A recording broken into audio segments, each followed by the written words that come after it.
The ancient city of Taposiris Magna is hidden on the northern coast of Egypt. These days it has very little of its former glory, but what lies beneath it may hold the secret to uncovering a famous mystery, that of Cleopatra, the most memorable Egyptian queen in history. The recently discovered tunnel is also known as a geometric miracle for its time. Excavations have uncovered a 43-foot-long structure below the ground, which is partially submerged in water. Its shape and construction technique are similar to that of the Eupalinos tunnel, another amazing ancient discovery. This one is located in Greece and was built by excavating simultaneously from 2 points, aiming to have them meet in the middle. The use of math and geometry to make this construction was astonishingly precise for those days, more so since it was built near a mountain. Archaeologists that have been working on the Taposiris Magna site since 2004 believe this tunnel may lead to the lost tomb of Cleopatra. The clues they found so far seem to back up this theory. For starters, the city and its temple were built by one of Cleopatra's ancestors, Ptolemy II. All the architecture seems to indicate it was dedicated to the ancient spirit Osiris and his queen Isis. Throughout her reign, Cleopatra did try to associate herself with Isis, so it may be no surprise she chose this location as her final resting place. Scientists have yet to pinpoint Cleopatra's tomb, but research continues with the help of modern technology. To study this location better, archaeologists have even used a special device called ground-penetrating radar. This tool allows us to analyze what lies beneath the ground without being intrusive. Since this tunnel is so old, research needs to be done very delicately. Seeing pictures of what's underground before you start digging is incredibly useful and has been done here since 2011. Finally discovering Cleopatra's tomb may help us piece together her story, especially what might have happened during the last portion of her life, which is still surrounded by mystery. We still don't know the exact cause of her passing. Some believe she may have let herself be bitten by a poisonous Egyptian cobra. Others have suggested that she was well accustomed to toxic substances, even hiding some in her hairbrush in case she ever needed it. But that's not to say she chose to use it on herself. We do have a lot of other interesting information on Cleopatra that's equally as impressive, like the fact that she had a stylist. Most of the images you've seen depicting this famous queen show her wearing black eyeliner.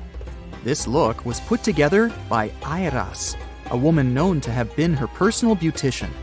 She traced the long line from her eyes to her temples, a makeup technique still used today to enhance the eyes. Airas was an important figure throughout Cleopatra's life, known also as her confidant and close friend. There are even theories that suggest Airas was there by her side when she passed away. Despite her well-thought-out looks, Cleopatra wasn't as pretty as she's described. Or at least, that's what recent research has pointed out. Sure, if we look at movies and modern imagery, she's depicted as this incredibly beautiful woman with symmetrical and delicate features. However, if we look at coins showcasing her image from back in the day, her looks are rather average. Her image on the coins might have been adjusted, too, to make the queen look stronger in the eyes of her people. So there is no trusted source available to confirm her image, but her description in most pieces of ancient literature speaks of her other qualities, like her voice and personality, not of her beauty. Cleopatra might have been the most famous Egyptian queen to this day, but she wasn't the first choice. She did have an older sister, Berenice, that was initially supposed to take the throne. Berenice passed away before she could do that, so Cleopatra took on the role and began investing in her education. She traveled throughout the country quite frequently, so she could become accustomed to her people and their needs. She was only 18 when the responsibilities were passed down to her, and immediately gained popularity because of her intelligence and education. Her taste in literature was quite good too. She was known to be a fan of Homer, the famed Greek philosopher and poet. Cleopatra loved to write as much as she loved to read. There are even claims that she wrote a book on medicine and cosmetics, but we have no evidence to this day that such work ever existed. Part of being a great leader back then meant you had to speak multiple languages. Cleopatra clearly understood that, and that's why she's rumored to have known many languages to varying degrees. Some archaeologists suggested she spoke Greek, Egyptian, and Ethiopian, as well as many Arabic dialects. She might have even spoken Latin, but there's little evidence to support this claim. She might not have had angelic looks, but Cleopatra was really careful with the way she looked, even with her diet. She was known to have enjoyed simple meals, including a variety of fish. Since she lived close to the Mediterranean Sea, it's really no surprise. As a treat, she liked to eat stuffed pigeons, which she also served to her guests. Other dishes on the menu included vegetables and fava bean soup. Fruits and nuts weren't missing from her diet either, and she was also a big fan of honey. Recently, a team of experts has even tried to recreate her famous perfume. Think of it like the ancient equivalent of Chanel No. 5. Cleopatra was known to be a fan of luxurious scents, which she believed could even influence how people treated her when they met. The basis of this scent is myrrh, a resin gathered from a local tree. Other ingredients added to the mixture were also found back in the day, like cardamom, olive oil, and cinnamon. The results may not be quite as delicate as the perfumes we know and use today. Its consistency was way thicker, and the scent lasted way longer. When she was at the height of her power, Cleopatra might have been the richest person in the world. Back in the day, she ruled over a territory that stretched across the Mediterranean, from modern-day Libya in the west through Egypt to Syria in the east.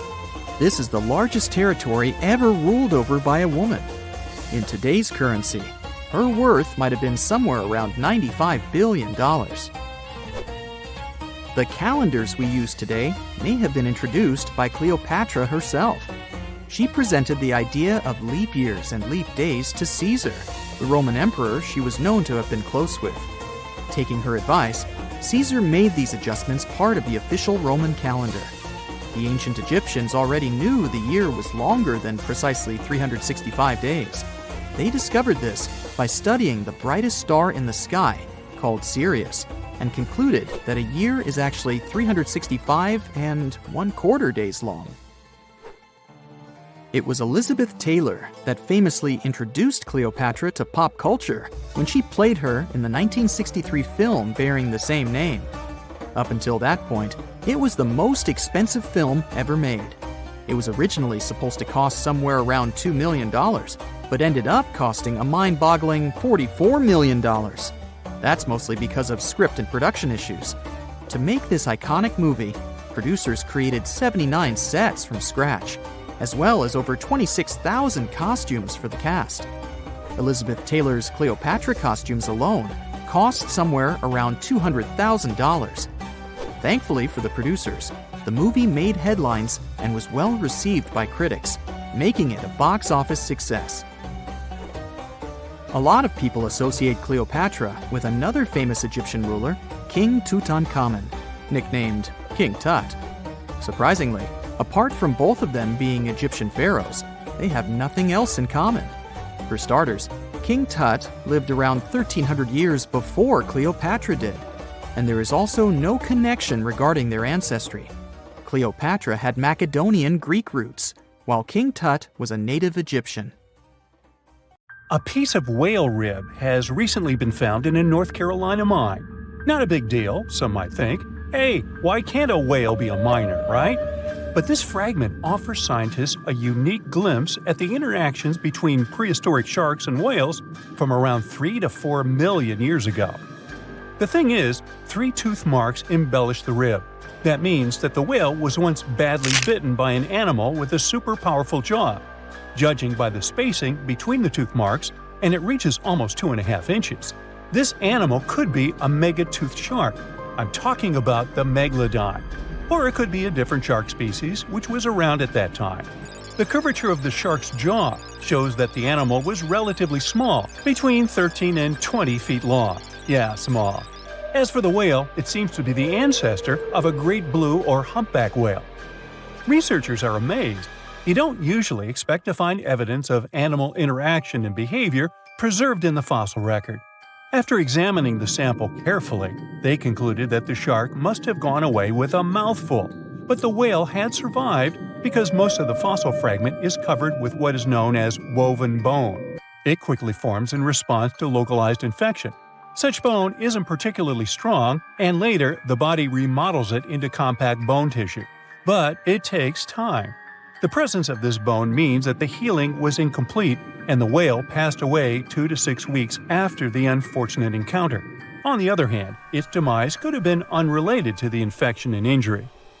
Only a handful of fossils show such kinds of interactions between ancient animals. You can often find bite marks on fossils indicating where the animal passed away and its carcass was scavenged. But this fossil is one of a few examples that not only show a wound inflicted by another animal, but also demonstrate that the prey survived. All fossils are exciting for paleontologists. Yes, they need to get out more. But some might look terrifying to regular people. For example, look at this picture of tentacle arms and octagonal-shaped heads. When it first appeared in mass media, internet users claimed that it was some ancient organism that had come from space. Others thought the story was fake, but in fact, both the picture and the fossil are real. The fossil is known as a mortality plate, a fossilized representation of a mass extinction event of one or several species. The fossil actually contains more than a dozen specimens of a type of marine organism called a crinoid. Despite their looks, crinoids were not plants but marine animals. This particular species lived deep underwater on the seafloor. Crinoids were related to starfish, sea urchins, and brittle stars. These creatures could attach themselves to the seafloor with stalks made up of flexible porous discs connected by soft tissue. The stalks were hollow, and that's where the animal's nervous system was located. Crinoids absorbed oxygen through thin-walled tube feet. The creatures usually reached the length of more than 8 inches and had 5 arms lined with leathery-looking tentacle-like structures. They fed on plankton and sloughed off organic material. Now, even though these fossil finds seem to be super exciting, few creatures in the fossil record confuse scientists as much as the Tully monster. This curious sea creature sported a toothy, trunk-like snout and eyes splayed out on a rigid rod. But the most bizarre thing? It has been impossible to classify. Researchers have been considering a variety of organisms, for example, segmented worms, swimming slugs, and primitive eel-like creatures, since the monster was discovered in 1966. Recently, they have even tried to connect it to some species of jawless fish with a backbone-like structure. A team of scientists from Japan has used high-resolution laser scanners to examine the anatomy of Tully monster fossils in 3D. They concluded that the enigmatic fossil might be an invertebrate after all, and still, the true identity of the creature remains elusive. In the 1950s, amateur fossil hunter Francis Tully found a ghostly imprint of a torpedo-shaped organism with a huge tail fin in the Mizon Creek fossil beds in Illinois. Tully had never seen anything similar to the torpedo structure. He took his find to Chicago's Field Museum of Natural History. Paleontologists working there were baffled as well. Since then, scientists haven't been able to determine where the creature fits on the phylogenetic family tree, or where they should spend Thanksgiving. In 1741, an explorer and captain named Vitus Johansen Bering led an expedition to map the coast of Alaska. The ship he was on got shipwrecked on what later became known as Bering Island, and they got hungry. Half the crew survived thanks to the discovery of an extremely large sea cow. With the meat of these animals nourishing them, the sailors managed to build a small ship from the wreckage and return home. On their way back, a scientist who was among them spent his time documenting the animals and plants they had found. The sea cow was particularly interesting because without it, the crew wouldn't have survived. These animals were more than 26 feet long and weighed around 10 tons.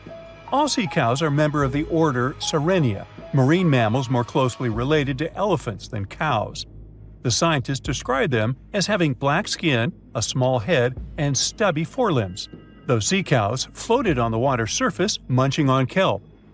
After the information about these animals became widespread, sea otter fur trading expeditions made use of that convenient depot en route. Sea cows were docile and could be easily hunted. Long story short, within 27 years after the scientists mentioned those animals, they were driven to extinction. But it's not the saddest part. The fossil record reveals a much deeper and darker history. Fossils of sea cows have been discovered all over the world, from Japan to Mexico. It means that the animal once thrived in the vast kelp beds around the entire North Pacific Rim. That small population discovered by the expedition was probably the last remains of a once much larger and way healthier population. More likely, Aboriginal hunting had already reduced the numbers of these animals to near extinction levels, and the final blow came from Western hunters. The living close relatives of those ancient sea cows are rarely hunted today. Still, they're under threat of extinction themselves. To some, this amazing fossil might look a bit disturbing. Slaves' lentils are fossils that belong to animals called nummalites. They lived and thrived in a warm, shallow sea covering part of Egypt around 40 million years ago. The name nummalites hints at the fact that larger specimens resemble coins, and in Egyptian folklore, they're even referred to as angel's money. These creatures have a simple, single-celled structure, which contrasts with their super intricate skeleton. Look at this series of spiral overlapping whorls. Each whorl is divided into countless tiny chambers. Nummalites can grow to be 4 inches in diameter, and still, they are the fossils of single-celled animals related to amoeba. How and why did they grow to be so large? The reason could be their symbiotic relationships with other smaller organisms. In the case of modern species, such symbionts are tiny golden-brown single-celled algae called diatoms. The shells of nummalites are relatively transparent, and since they're flat, there's a large surface area for the light needed for the diatoms to photosynthesize. For some reasons, scientists are still debating about them. The presence of plant symbionts in animals dwelling in the sea encourages the growth of a calcareous skeleton in hosts. So, the gigantic size of the nummalites in Egypt could be due to their close relationship with symbiotic diatoms. Does that make sense? Fun fact: a species of nummalites evolve very fast, and their fossils change from one layer of sediments to the next. So, the limestone used for the pyramids of Giza are so packed with such fossils that it's known as nummulitic limestone. This limestone also contains 2 kinds of nummalites, the smaller slave's lentils and the larger angel's money. But those are not different species, but rather different stages in the life cycle of a single species. Summers in the Middle East get so hot that they change the landscape dramatically and make entire cities resurface from the past. That's what happened in 2018 when the city, built by a mysterious empire on the Tigris River, was finally released from its water trap. Archaeologists rushed to the location as they didn't want to miss a rare chance to excavate the site and learn more about the history of the place. They believe they've found the Bronze Age city Zaku, founded over 3,000 years ago and fully submerged in the 1980s when a dam was built in its place. It used to be a busy hub for the Mitanni Empire for caravans on the popular trade route. It had water, which is a rarity in the area, and it was a guarantee for success. We know very little about the once powerful empire, as scientists haven't found any written chronicles in the excavated sites. That's why the archaeologists were thrilled to find an entire palace for the local ruler. Several years later, when the area became free from the water again, they found some fortifications to protect the city from foes. The highlight of their expedition was finding a huge public storehouse for trade goods and harvests, piles of wheat and barley, and imported metal and wood. Bread was the staple food for the locals, and they also loved big pots of vegetable soups and stews for lunch. Each household kept sheep, goats, cows, and pigs, so they had a steady source of milk and meat for special occasions. All the constructions found so far were built from bricks molded from mud. The walls that were underwater for over 40 years are so well preserved as if they went down yesterday. The royal palace stands out as it's larger than the other constructions, has thicker walls, and even pavements made of baked mud bricks that were sealed to be waterproof. The local king must have been in good relations with the emperor of the larger empire, of which Akiku was dependent. Traders who lived in the city collected wooden beams and took them to storehouses. The beams arrived down the Tigris River from the forests in the mountains in the north and east of Mesopotamia. Merchants came here to sell their goods and then crossed the Tigris on their way to the borderlands. Zaku was thriving as a center of commerce for about 6 centuries until it was hit by a massive earthquake in 1350. Archaeologists found 5 ceramic vessels holding over 100 clay tablets made close after the earthquake. It's almost a miracle that small tablets of unfired clay managed to survive underwater for decades. People who created those must have carved notes on clay while it was still wet. They wrote about anything, from newly stored harvests to notes for other kingdoms. Then they would let the message dry in the sun. Scribes even had to learn a different language so that everyone outside the city could read it. Scientists believe the tablets they found used to be part of a private archive. They hoped to decipher the notes to learn more about the history of Zaku and the whole empire after the terrible earthquake. The damage to the buildings was so enormous that it was impossible to restore Zaku to its former glory, and if there had been any survivors, they must have left the city. Several decades later, the Assyrians, who also lived in Mesopotamia, settled here. They built their houses on the ruins of the abandoned city and used whatever structures they could find from the previous residents as outer walls. But they stayed here only for 50 years, then decided to build a new capital on more fertile soil to make some good cash from agriculture. Archaeologists working in Zaku had to halt excavations when the water levels went back up and covered the city. They sealed the ruins in tight-fitting plastic sheets and put stones and gravel on top. They hope it will help protect the priceless site from water erosion and prevent it from disappearing again. They realize how important water from the dam is for the region, but if it recedes again, they say they'll definitely continue the excavations. There was a bustling community in today's Taklamakan Desert in China around 1,600 years ago. It lived along the Naya River, which ran through the desert for miles and got its water from the melting snow in the mountains.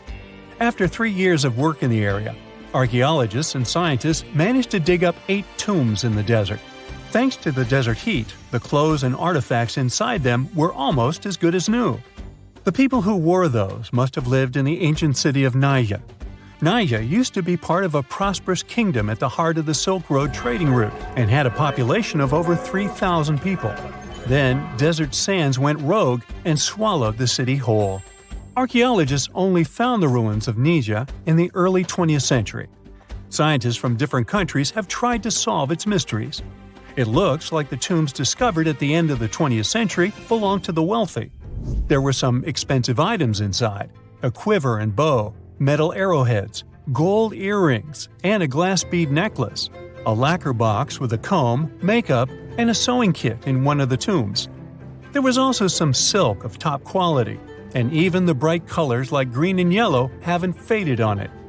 The fabric also had Chinese characters with quotes from historical books, which helped scientists identify the period in which it was made. Archaeologists later found a large dwelling site and the clearing of 3 ruined buildings. It will probably take many more years to understand why the city had fallen and what happened to its people. Saudi and French archaeologists teamed up near Riyadh, the Saudi Arabian capital, and stumbled upon an ancient settlement dating back 8,000 years. The scientists used all sorts of cool tech, like laser scanning, drones, and aerial photography, to unearth this Neolithic-era gem. They found the settlement in a local archaeological hotspot. Among the treasures they uncovered were a stone temple, remnants of an altar, and over 2,000 graves. All these finds tell us about ancient practices and rituals. The team also found the foundations of 4 massive buildings, corner towers, and open-air courtyards, all with underground reservoirs to store water for agricultural use. There was also a smart irrigation system with canals and cisterns, which let the city thrive in one of the driest deserts in the world. Rock drawings etched into the nearby mountain depicted the daily life of the locals. The excavations have been going on in the area for over 40 years. and scientists still keep finding new artifacts to answer more of their questions. Fishers have stumbled upon ancient bones, tools, and artifacts that are 9,000 years old on the North Sea floor. British and Dutch archaeologists and paleontologists rushed to see the finds as they were hoping it could be evidence of the submerged Doggerland. And they weren't disappointed. There were even perfect sets of footprints left by Mesolithic people who lived here. 12,000 years ago, during the last major ice age, the British Isles weren't islands at all. There was a landmass made of many hills, marshlands, and dense forests that connected them to the European continent. That landmass was Doggerland, where a prehistoric hunter-gatherer society lived and thrived. But then, the sea level started going up at the speed of 3 to 6 feet a century as glaciers were slowly but surely melting. The locals had to move to areas that today belong to England and the Netherlands. Experts decided to learn more about the history of Doggerland, using data from oil companies working in the North Sea. So far, they've created digital models of what the area of 18,000 square miles might have looked like before it vanished beneath the waves. They still need to analyze samples of ancient insects and plants and the DNA of animals to get a full picture. Do you remember 2011? Well, play along with me. A diver is set to go deep into the waters of the Musi River, located in the heart of an Indonesian island. He is one among many who have been getting unbelievable artifacts from the bottom of the river. Little by little, divers and fishers discover a long-lost Sumatran civilization. Known as the Island of Gold, the kingdom of Srivijaya was most likely the closest to a real-life El Dorado there has ever been. However, it disappeared late in the 13th century, and until recently, researchers didn't even know the exact location of the kingdom. Picture a civilization built on a river, a true water world, according to the archaeologists that have been studying Srivijaya. Houses, markets, and places of worship were built on wooden piles above the level of the water. Citizens moved around like modern-day Venetians in simple boats. Srivijaya was known to be a rich and important kingdom. It existed from the 7th to the 11th century CE. It was part of the Silk Road, and anyone traveling from east to west had to pass through the city. Their kings were smart and gained control of the Malacca Strait, which allowed the town to have total control over trading routes in the region. If anything, they sure were honoring the town's name. Srivijaya translates from Sanskrit into prosperous victor, or simply glorious. The kingdom was an important commercial outpost of ancient times. It was strategically located among the most influential commercial routes of the ancient world, which means its citizens became extremely rich. Ancient wealthy societies used to overly display their gold and precious metals. They would often use these metals as offerings to their deities, or they would use them to forge large statues and to make jewelry for kings and queens and decorations for their palaces. Srivijaya wasn't different. Local Indonesian divers who have been exploring the half-mile of the Musi River near the city of Palembang have found some evidence. So far, they've discovered a life-size statue of Buddha, jewelry studded with precious gems, temple bells, mirrors, golden jugs, and other items. No official archaeological excavations have been done in the area, so these artifacts are the first items of the Srivijayan Empire ever found. Sean Kinslett, a British maritime archaeologist who has reported on these discoveries, says he is truly surprised. For long, people have been speculating about the true wealth of Srivijaya, and it seems that the rumors have been confirmed. We're starting from ground zero, he says. We don't know what clothes the people of Srivijaya wore, what their tastes were, what kinds of ceramics they like to eat off. Even though this discovery has brought excitement to the scientific community, there is a downside. Divers and fishers sell the retrieved artifacts at the International Antiquities Market before archaeologists can take a look at them. Researchers could try to buy some items, but they're sold for millions of dollars worldwide. Most of the information we know about this El Dorado of the East was learned from merchant accounts of the city. These descriptions say Srivijaya was a kingdom of human-eating snakes and multilingual parrots. That's weird. Some say its active volcanoes gave the town an eerie and enigmatic sight, and all stories emphasize the amount of gold available there. Travel reports were a common way to describe cities in ancient times. In case you didn't know, this is how the legend of El Dorado originally began. As European explorers began their excavations in South American lands back in the 1500s, the word got out that an Amazonian civilization used to paint their leader in gold as an offering to higher powers. The legend of El Hombre Dorado, also known as the Golden Man, began to quickly spread around Europe. It turned out that it was only a ceremonial piece of pre-Columbian civilization. It had nothing to do with the land of infinite gold. Now, no one knows what brought about the decline of the Srivijaya Empire. Some speculate that its active volcanoes could have swallowed it, or maybe wooden houses built above the river eventually sank. Maybe if divers keep retrieving lost items from the bottom of the river, archaeologists will be able to figure out what happened to the city. It seems to be quite common in the history of the world. Some ancient civilizations disappeared without a trace, as happened with the Mayan civilization, for example. The Mayans managed to build one of the biggest empires in pre-Columbian America. It was believed to be home to over 2 million people, and it thrived for over 6 centuries. Its sudden demise is something that bothers archaeologists and scientists alike. The Mayans began to settle in South America as early as 1500 BCE. Their civilization spanned Mexico's Yucatan Peninsula, Guatemala, and Belize. They are believed to have built around 40 cities at the height of their empire. They also developed a complex hieroglyph system that has been studied since it was discovered by modern scientists. The Mayans were keen engineers, astronomers, and farmers. They were post-nomadic people that settled in vast areas of farmland where they could grow corn and other types of vegetables. Archaeologists are still learning a lot about the Mayan civilization by examining their ruins. The city of Chichen Itza, located in the Yucatan Peninsula, is one of the most important Mayan sites unearthed today. The site is made up of a total of 26 ruins, and it is home to a world-famous pyramid known as El Castillo. It consists of a series of square terraces with stairways on each of the 4 sides of the temple. It was built as an homage to a feathered serpent deity. The Mayans were such architectural geniuses that they managed to build a pyramid that cast a particular shadow. More specifically, in the late afternoon during the spring and fall equinoxes, the pyramid casts several triangular shadows that create the illusion of a feathered serpent crawling down the pyramid. And they created this with none of the tech we have today. The city is so amazing that since 2007, it has been considered one of the 7 wonders of the New World. The Mayan Empire thrived for over 6 centuries due to their wise resource management system and astronomical knowledge. They were able to accurately predict eclipses and, using their rudimentary technology, could even locate Venus and Mars.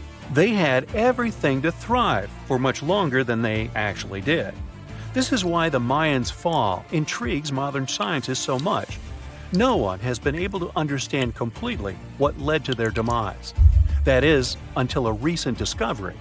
A study done by NASA claims it can explain what might have happened.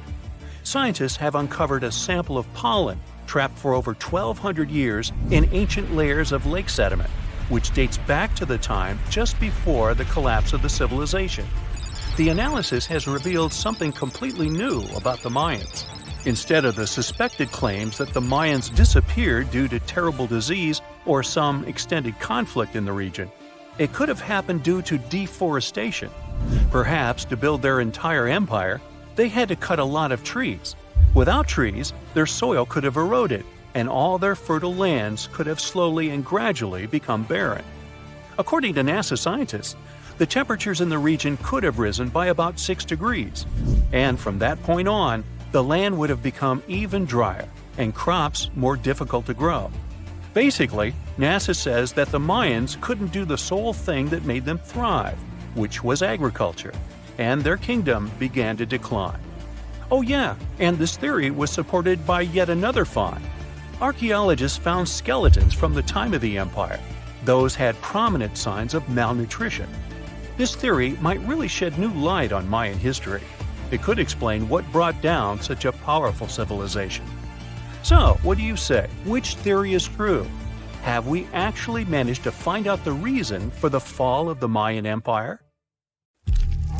When you hear the word mummy, you might get a chill down your spine. That's because most of us associate this word with those creepy characters we've seen in some scary movies. But in reality, mummies have helped us understand a lot about ancient civilizations, their rulers, and about how people used to deal with losing their loved ones.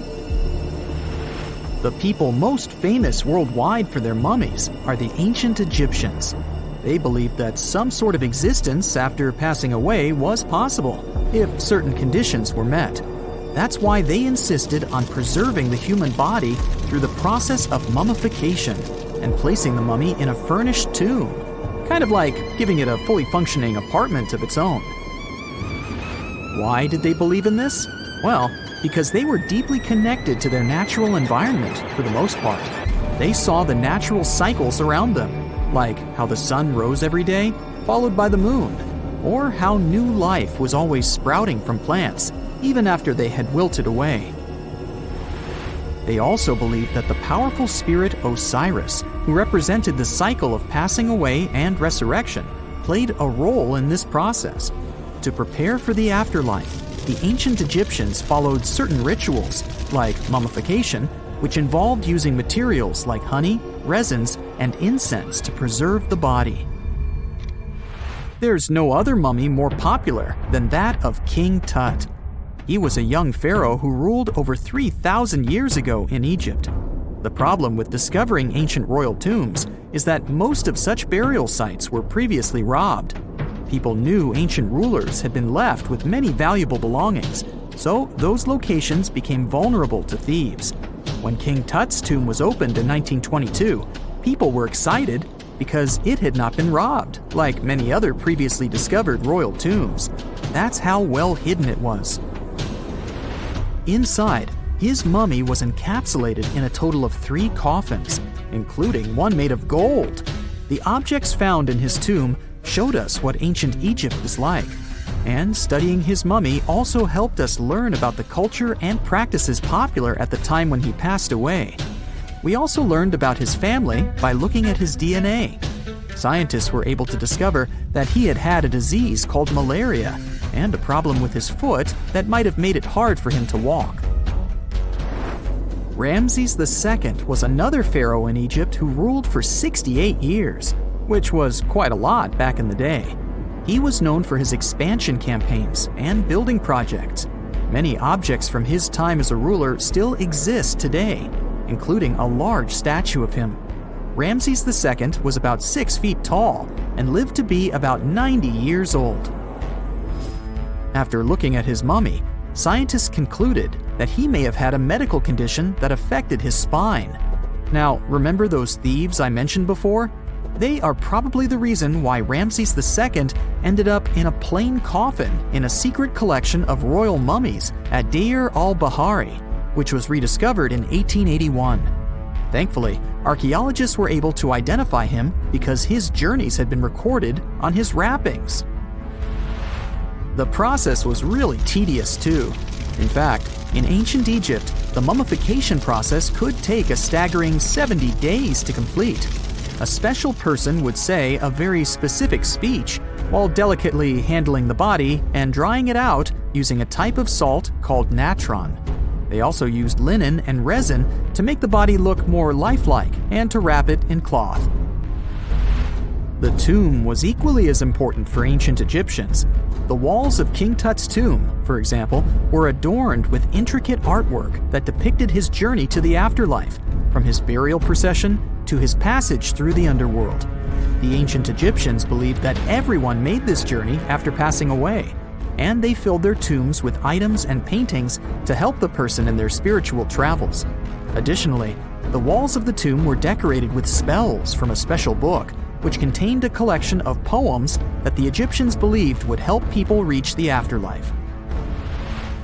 And speaking of how important this journey was, people also placed food in these ancient tombs. In King Tut's tomb, archaeologists discovered 36 jars of vintage beverages and 8 baskets of fruit, which were believed to be left there to help him in his journey to the afterlife. The Egyptians believed that traveling to the afterlife took a really long time, so they left a lot of supplies, such as food and water, to sustain their loved ones. Pharaohs also generally had numerous luxurious garments and beautiful jewelry in their tombs to ensure that they would have a fashionable journey. These items included various types of linen clothing, such as tunics, scarves, gloves, and headdresses, as well as a lot of gold jewelry with precious stones, like bracelets, buckles, pendants, necklaces, rings, and even precious depictions of insects for protection. Some were also deposited with fans made from ivory and ostrich feathers to keep them cool in the afterlife. Some ancient rulers were even placed in their forever apartments along with boats. For example, Pharaoh Khufu built the Great Pyramid at Giza as his tomb, and a large ship was found inside. King Tut, however, was buried with multiple boat paddles, but no actual boat. Instead, he had 3 chariots and numerous walking sticks made of precious materials, perhaps indicating he'd rather travel to the beyond by land, not by water. Amongst the most interesting objects found near ancient mummies are bottles of oils and perfumes. If rulers were supposed to be fashionable, why not smell nice too, right? Also, some of them had some ancient kinds of board games, most of them made out of precious materials like gold or ivory. One of those games was called Senet. It was very popular amongst the ancient Egyptians and very similar to modern-day chess. The ancient Egyptians may have the most famous mummies out there, but they weren't the first to invent the procedure. In fact, it all started in South America with an ancient civilization named the Chinchorro. As far as we know today, these people were the first to mummify their loved ones that had passed away. They did it somewhere around 2,000 years before the Egyptians started their own rituals. Sure, we can tell a lot about ancient rulers by studying these mummies, but until recently, we had no idea what they really looked like during their lifetime. Not so long ago, though, some very special mummy paintings were found by archaeologists studying ancient Egyptian objects. These mummy portraits are highly detailed paintings of individuals that were made while they were still alive. Such paintings were often painted on wood, as opposed to the classical portraits we all know about, which are painted on canvas. They are known for their realism and beauty, and have even been used by researchers to diagnose diseases by comparing them to the corresponding mummies. Some of these portraits also include depictions of jewelry, which was later found on the mummies. The recent discovery of these mummy portraits in Central Egypt is significant, as it marks the first time in over a century that such paintings have been found. Mummies appeared all around the world naturally, too. Mummification can occur without people intervening because of natural conditions, like extremely cold or hot environments, places with a lack of oxygen, or accidental exposure to chemicals that preserve the body. These conditions don't allow bacteria to grow, resulting in the body remaining more or less intact. Famous Ötzi was one of these mummies. We know today he was a man who lived around 5,000 years ago in Europe. But upon his discovery in the Alps in 1991, Austrian authorities initially believed that he was a modern mountaineer because of how well preserved the body was. However, after the Iceman was removed from the glacier, it was determined that he was actually from the Copper Age. You are lost deep within the jungle in the Yucatan Peninsula in Mexico. There are strange noises all around you, and to make it worse, the sun is setting. Soon, you'll be alone in the middle of an unknown rainforest. Guess it was a pretty bad idea to come looking for El Dorado on your own, wasn't it?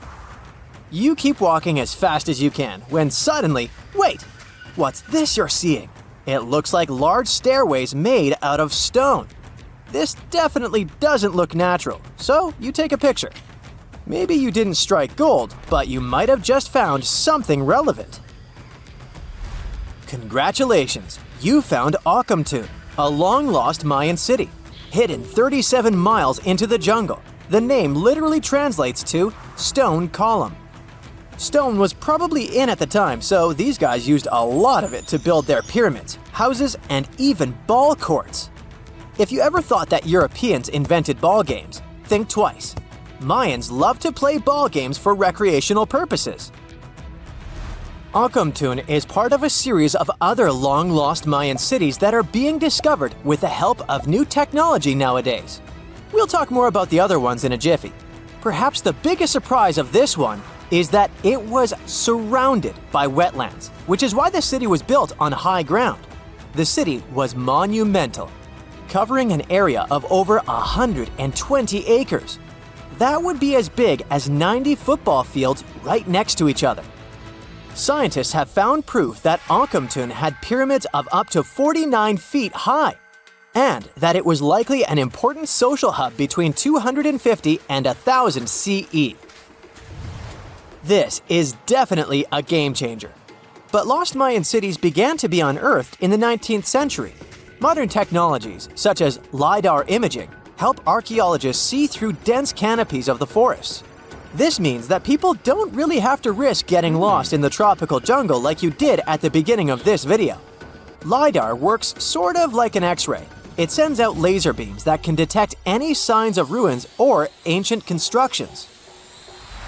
According to space archaeologist Sarah Parchak, satellite imagery has been a key player in discovering ancient cities in South America, Egypt, and other places. Sarah herself spends most of her days scouring images for any signs of where there could have been cities long ago. She says that more often than not, what happens is that ruins are covered by vegetation, soil, or sand, which makes them super tricky to find. But thanks to these awesome tools, scientists also made the huge discovery of ancient Mayan causeways, which spread throughout old Mayan territories. I mean, take a look at these roadways. You'd expect to see ruins like this in places such as Portugal, England, or the United States. I'm talking about 130 feet wide roads painted white to help travelers journey through the nighttime. Scientists recently unearthed a 110-mile network of roads such as these, and they think this dates back to before the first registered Mayan highways we've known so far. These roadways, which sometimes ran over the swampy ground and were even elevated at times, are being called the world's first superhighways. Even if there is no registry of animal-powered vehicles, it's believed that the Maya used them to travel around a network of possible 964 settlements. They were built like a huge spiderweb, and from what archaeologists have gathered, this huge system of roads worked to connect a big system of economic and social interactions between Mayan cities. This completely debunks the traditional idea that the Mayan pre-classic period, which dates back to 2000 BCE, was made of small, tribal settlements. Imagine the manpower and engineering ability you need to muster to build something close to these white highways.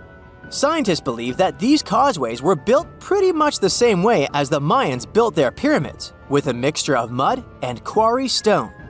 Oh, and using several layers of limestone to make them white. That's pretty cool, right? But let's take a few steps back for a moment to get some context. The Mayans were one of the biggest pre-Columbian civilizations living in the Americas. Until now, experts believe that at its apex, the Mayan civilization consisted of over 40 cities, with a population of millions of people. That's a lot of folks. Their civilization spanned Mexico's Yucatan Peninsula, Guatemala, and Belize. And they survived mainly on agriculture. The thing is, the Yucatan Peninsula was an extremely difficult place to grow crops. So the Mayans had to develop a complex irrigation system in most of their cities. They built a series of ceremonial buildings, pyramids, and plazas. The Mayans might have been keen pyramid builders, but they also developed an advanced astronomical system. With whatever ancient technology they had, they were able to predict the exact location of planets such as Venus and Mars, as well as the exact dates of eclipses. If you've ever seen examples of ancient Mayan cities, this is Tikal. Located at the heart of the Guatemalan jungle, Tikal is believed to have been the capital of the ancient Mayan conquest state. At its height, it was comparable in importance to cities such as London or New York in today's world. It's composed of a series of complex monuments. The North Acropolis is one of Tikal's most ancient complexes of monuments. Built solely by human hands around 350 BCE, it served as the resting place of kings and chiefs. Its monuments are up to 200 feet high. Back in the day, the step pyramid temples were painted a beautiful red. Mayans loved that color. Today, of course, you'll only see the limestone.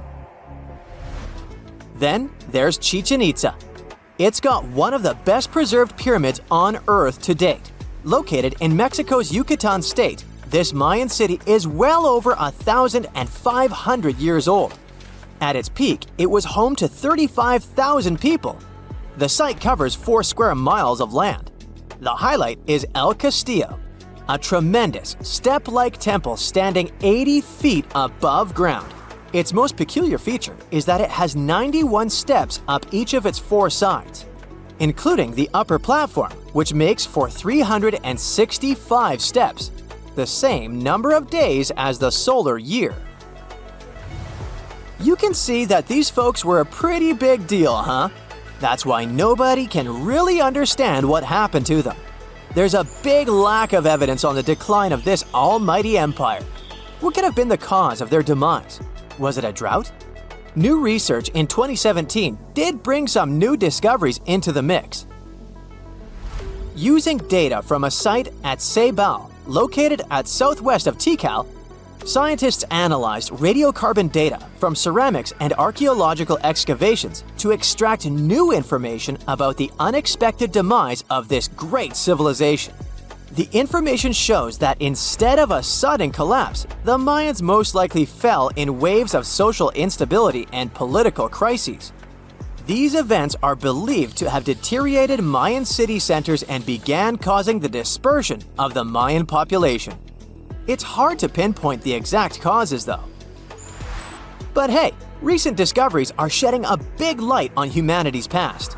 Not only about the Mayan Empire, but about other long-lost civilizations of South America. A major recent discovery in Brazil was done using satellite imaging technology and is also shocking scientists.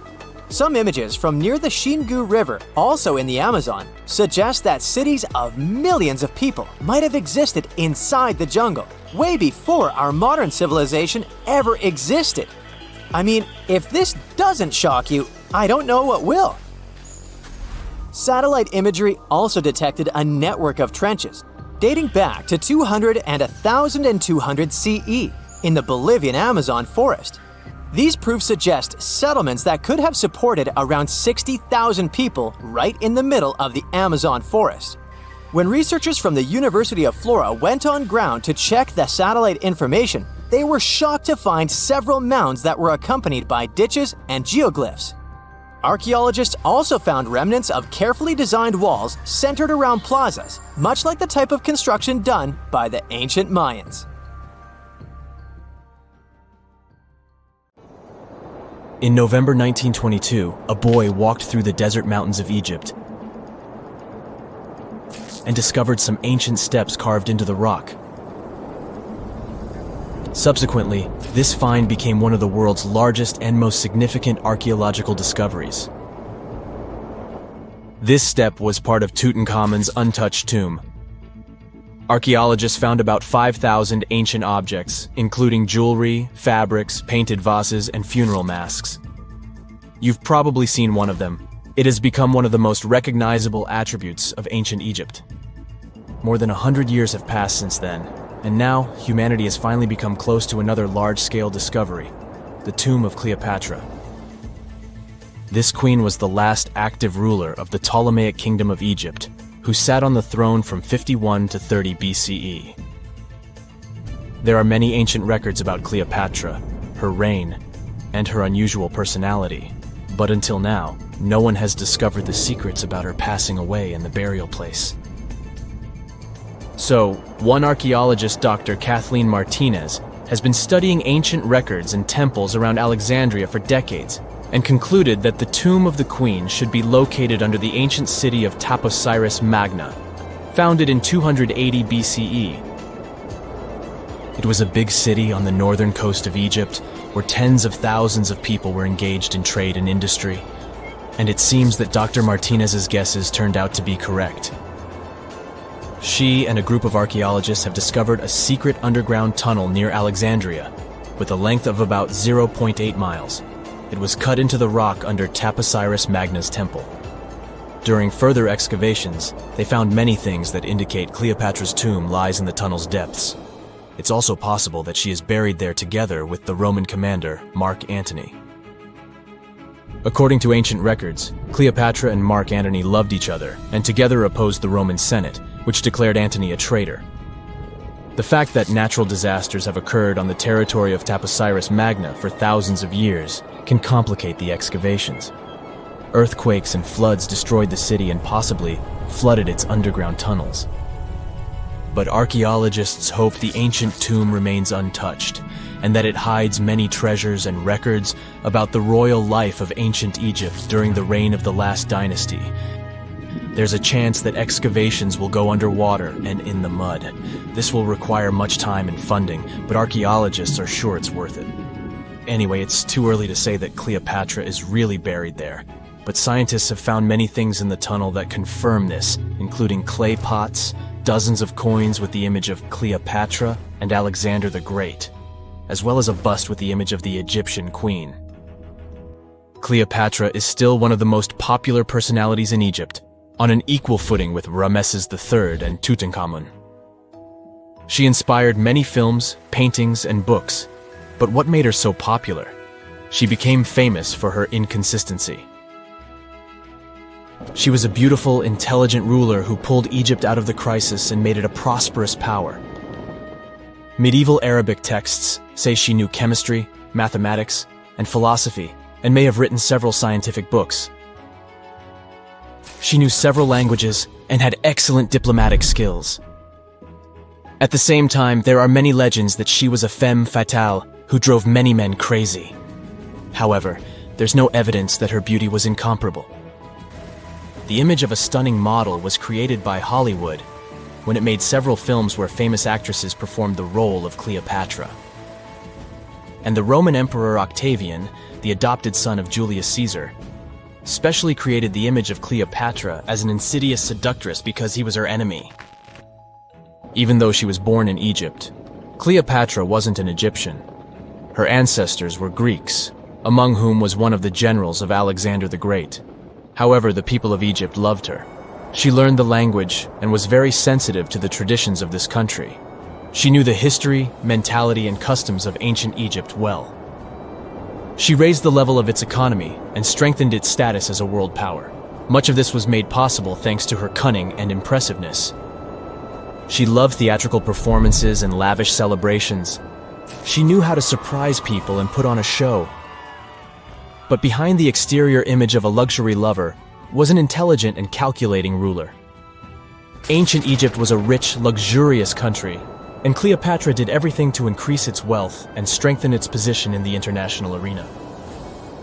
For example, she was once in conflict with her brother Ptolemy XIII Odd.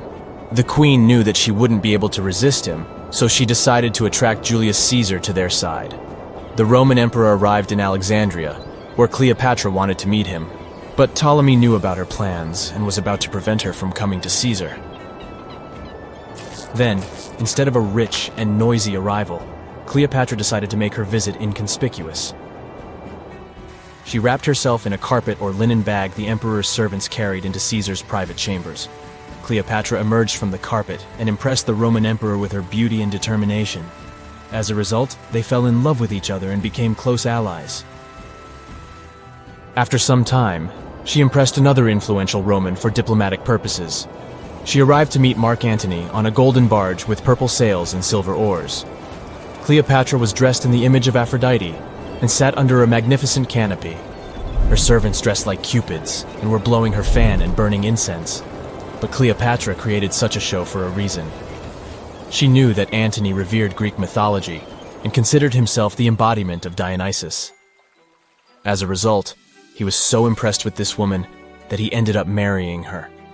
Cleopatra defended her crown, strengthened her alliance with Rome, and bore Antony 3 children. In Egypt, they threw big parties and enjoyed wealth with power. However, the relationship of a high-ranking official with the Egyptian queen caused a scandal in Rome. Octavian was Antony's primary opponent in the struggle for power, so he exploited the situation to darken the competitor's reputation. He used propaganda to make Cleopatra an insidious seductress in the eyes of Roman citizens. He accused Antony of succumbing to her charms. The Roman Senate supported Octavian and declared Cleopatra an enemy. In 33 BCE, this conflict reached a high point when Antony's navy clashed with Octavian's fleet. The latter won and forced his enemy to flee to Egypt with Cleopatra. According to some records, they took refuge near Alexandria. Pursued by the Romans, they hid in one of Cleopatra's palaces and met their end. Some legends say that Cleopatra was an expert in poisons. She provoked a venomous snake, a viper or an Egyptian cobra, to bite her. Also, according to another legend, she pricked herself with a poisonous needle. There's a theory that Cleopatra always carried an ampule with poison inside her hairbrush. And when she was cornered, she soaked the needle with this poison and pricked herself. None of this can be said for sure. Scientists are still trying to find out the truth. Perhaps when they reach Cleopatra's tomb, the world will get more answers about her tragic fate. She is considered the last ruler of Egypt. After her passing, Octavian plundered her palaces and temples and returned to Rome, where he became the main emperor. He successfully ruled the country and expanded its borders. His reign ended when he turned 75. World history would have looked different if Cleopatra and Mark Antony hadn't lost that naval battle. By the way, did you know that more time has passed between Cleopatra's reign and Neil Armstrong's flight to the moon than between the reign of the Egyptian queen and the construction of the Great Pyramid of Giza? Armstrong took a step on the Earth satellite in 1969, 38 years after the birth of Cleopatra. And the construction of the pyramid took place in 2560 BCE. Imagine how long the history of ancient Egypt is. Cleopatra is closer to us in time than to the pyramids. On January 10, 1992, a huge cargo ship sailed somewhere in the middle of the Pacific Ocean. It got caught in a strong storm. Its waves battered the ship frightfully, and some of its containers fell into the water. One of them opened and released some 29,000 rubber toys. There were yellow ducks, frogs, and blue turtles. From that moment, their journey of almost 20,000 miles across the world's oceans began. This enormous number of toys survived many years of storms, salt water, encounter with marine animals, and countless days under the scorching sun. The ducks even ventured into the icy waters of the Arctic and swam through the spot where the Titanic sank. Some of the toys settled in Hawaii, and some went to the shores of England. Many people watched their journey all the time. Oceanologists studied ocean currents with the help of this migrating flock of rubber duckies. People authored books about these ducks. Each toy is an artifact, and somebody managed to find at least one of them. One frog washed up on the coast of England, and other toys were found in the ocean. People are looking for them and selling them for thousands of dollars. Until now, these wanderers are floating somewhere out there, and you may find one of them sometime. I keep mine close by. You know what ammonite is? It's a kind of a big ancient seashell with a spiral on its back. So, the coast of Washington hides many fossils of these animals. One day, a group of scientists went there to find these prehistoric things. But instead, they found a massive bone of an unknown dinosaur.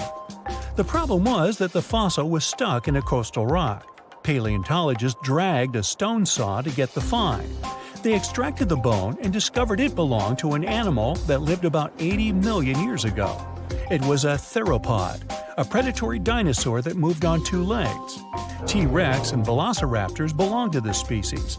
It's not proven exactly who this bone belonged to, but researchers say the descendants of these dinosaurs are modern birds. In 2008, on the shore of Brighton Beach, people discovered probably one of the most unusual things that have ever been thrown on the shore. This was a big 8-foot Lego man. He was whole and looked great. It's unknown how long he stayed in the ocean and ended up here. The discovery attracted the attention of locals and the district administration. The Lego man looked so cool on the beach that the people at City Hall decided to leave him there. Nobody knows the true story of this giant toy. Some say that Lego Man arrived from Denmark. There's a Legoland theme park. Maybe the toy came straight from there. Others are sure that it fell from some passing ship. See rubber duckies. But of course, there's a high probability that this is all part of a PR campaign. Even if it's not, it's still a great ad. In 2010, locals found a giant tree washed up on the beach on the shore of La Push, Washington. Several people could fit inside its trunk. There's enough room to squeeze in a bed, a table, a TV, and even throw a small party. And the height of the tree itself reached about 200 feet. This is almost the size of a Boeing passenger jet. There were a lot of discarded trees on the shore that day, but this giant was the king among them. High tides and fierce winds brought it ashore. Storms occur often in this region. During this time, rivers flowing through the area spill over the forest and dump large trees. Also, near the beach, there are high slopes with tropical forests. At high tide, the water washes away the trees and brings them to the shore. Now, they didn't know the exact type of tree, but it was like the Sitka spruce, red cedar, and Douglas fir. In 2020, a giant squid was found on a shore of a South African beach.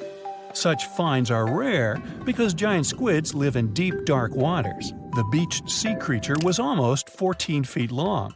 This is more than the size of a passenger car. Some of these individuals can reach the size of buses.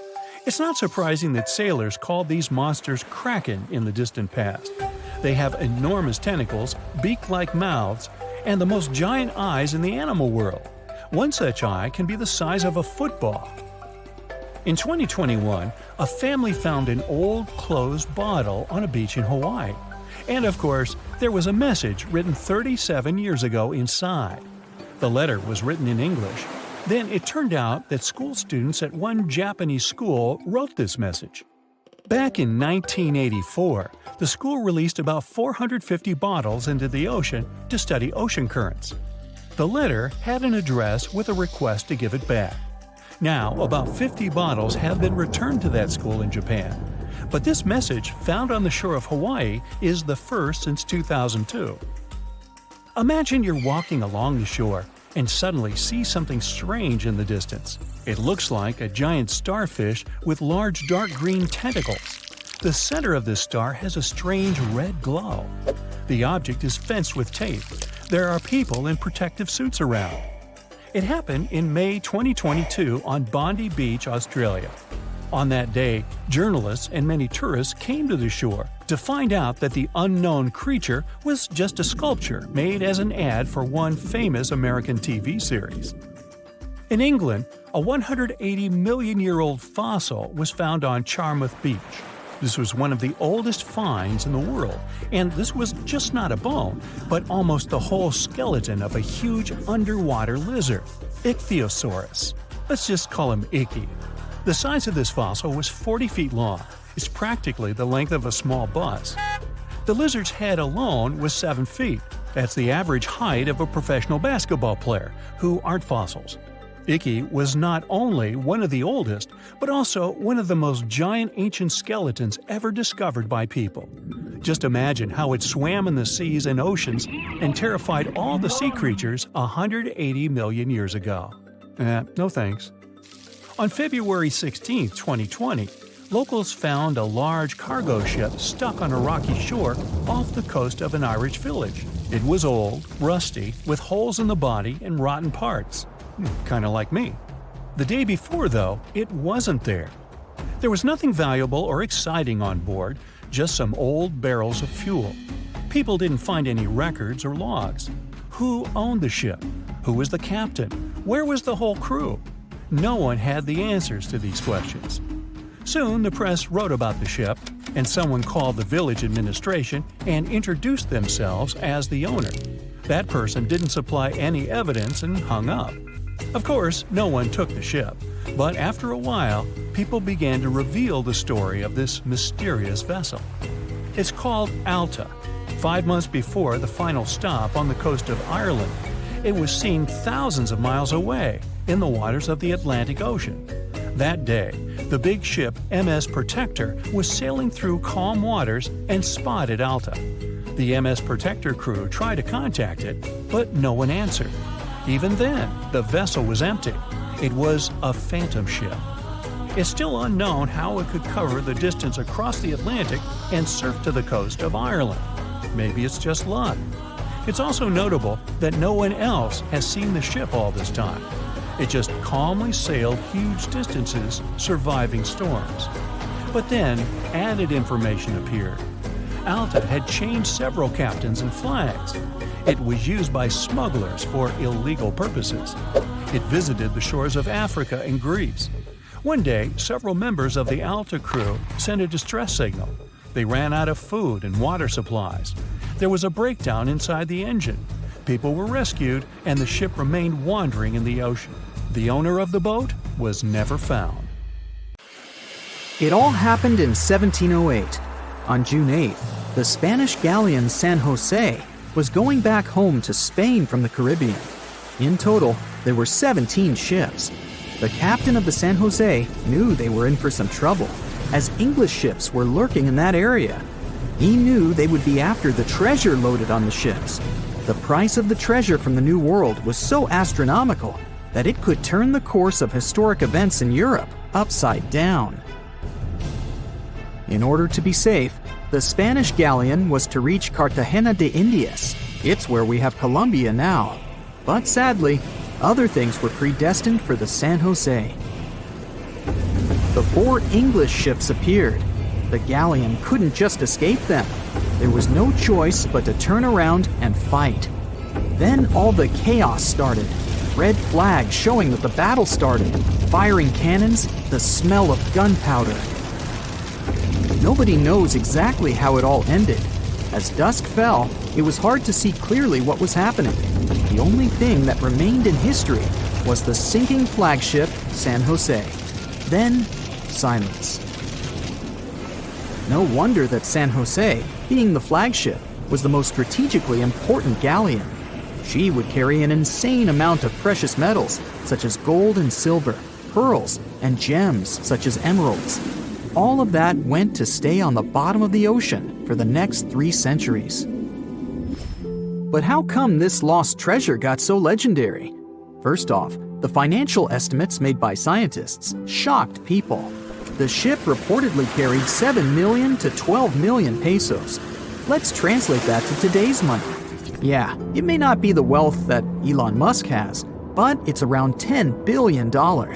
With that money, you could treat yourself to a couple of private jets, a whole car park of Lamborghinis, and a posh mansion.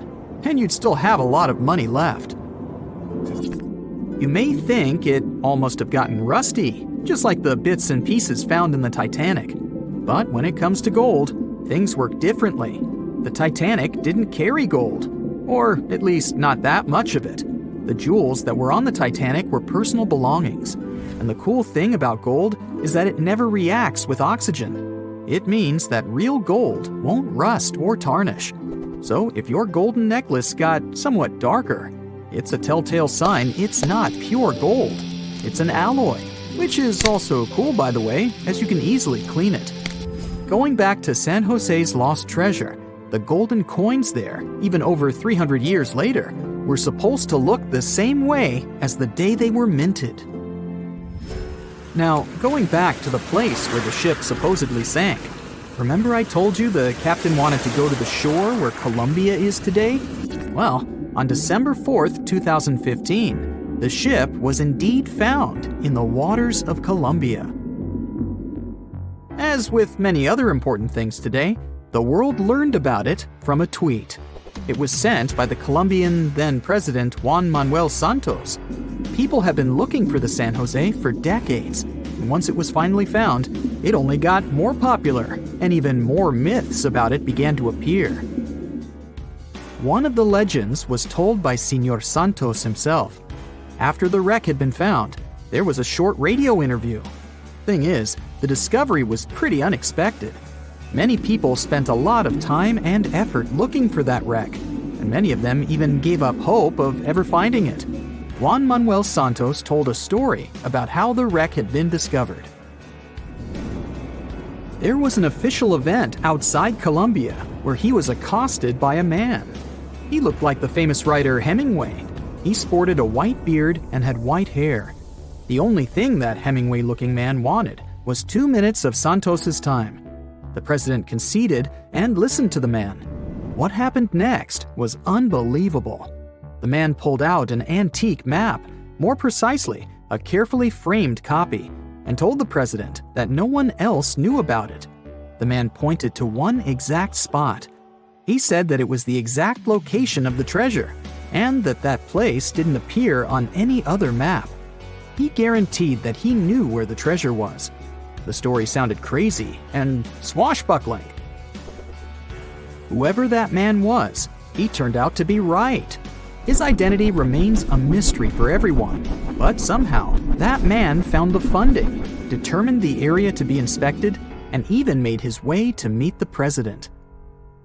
Right, the San Jose was stuffed with gold, and whoever found it would get filthy rich for the rest of their life. But let's face it, there's no way an ordinary person could ever discover such a treasure, as it requires too much effort and too much funding. But what if you're into treasure hunting and you want to go and find some treasure chests somewhere?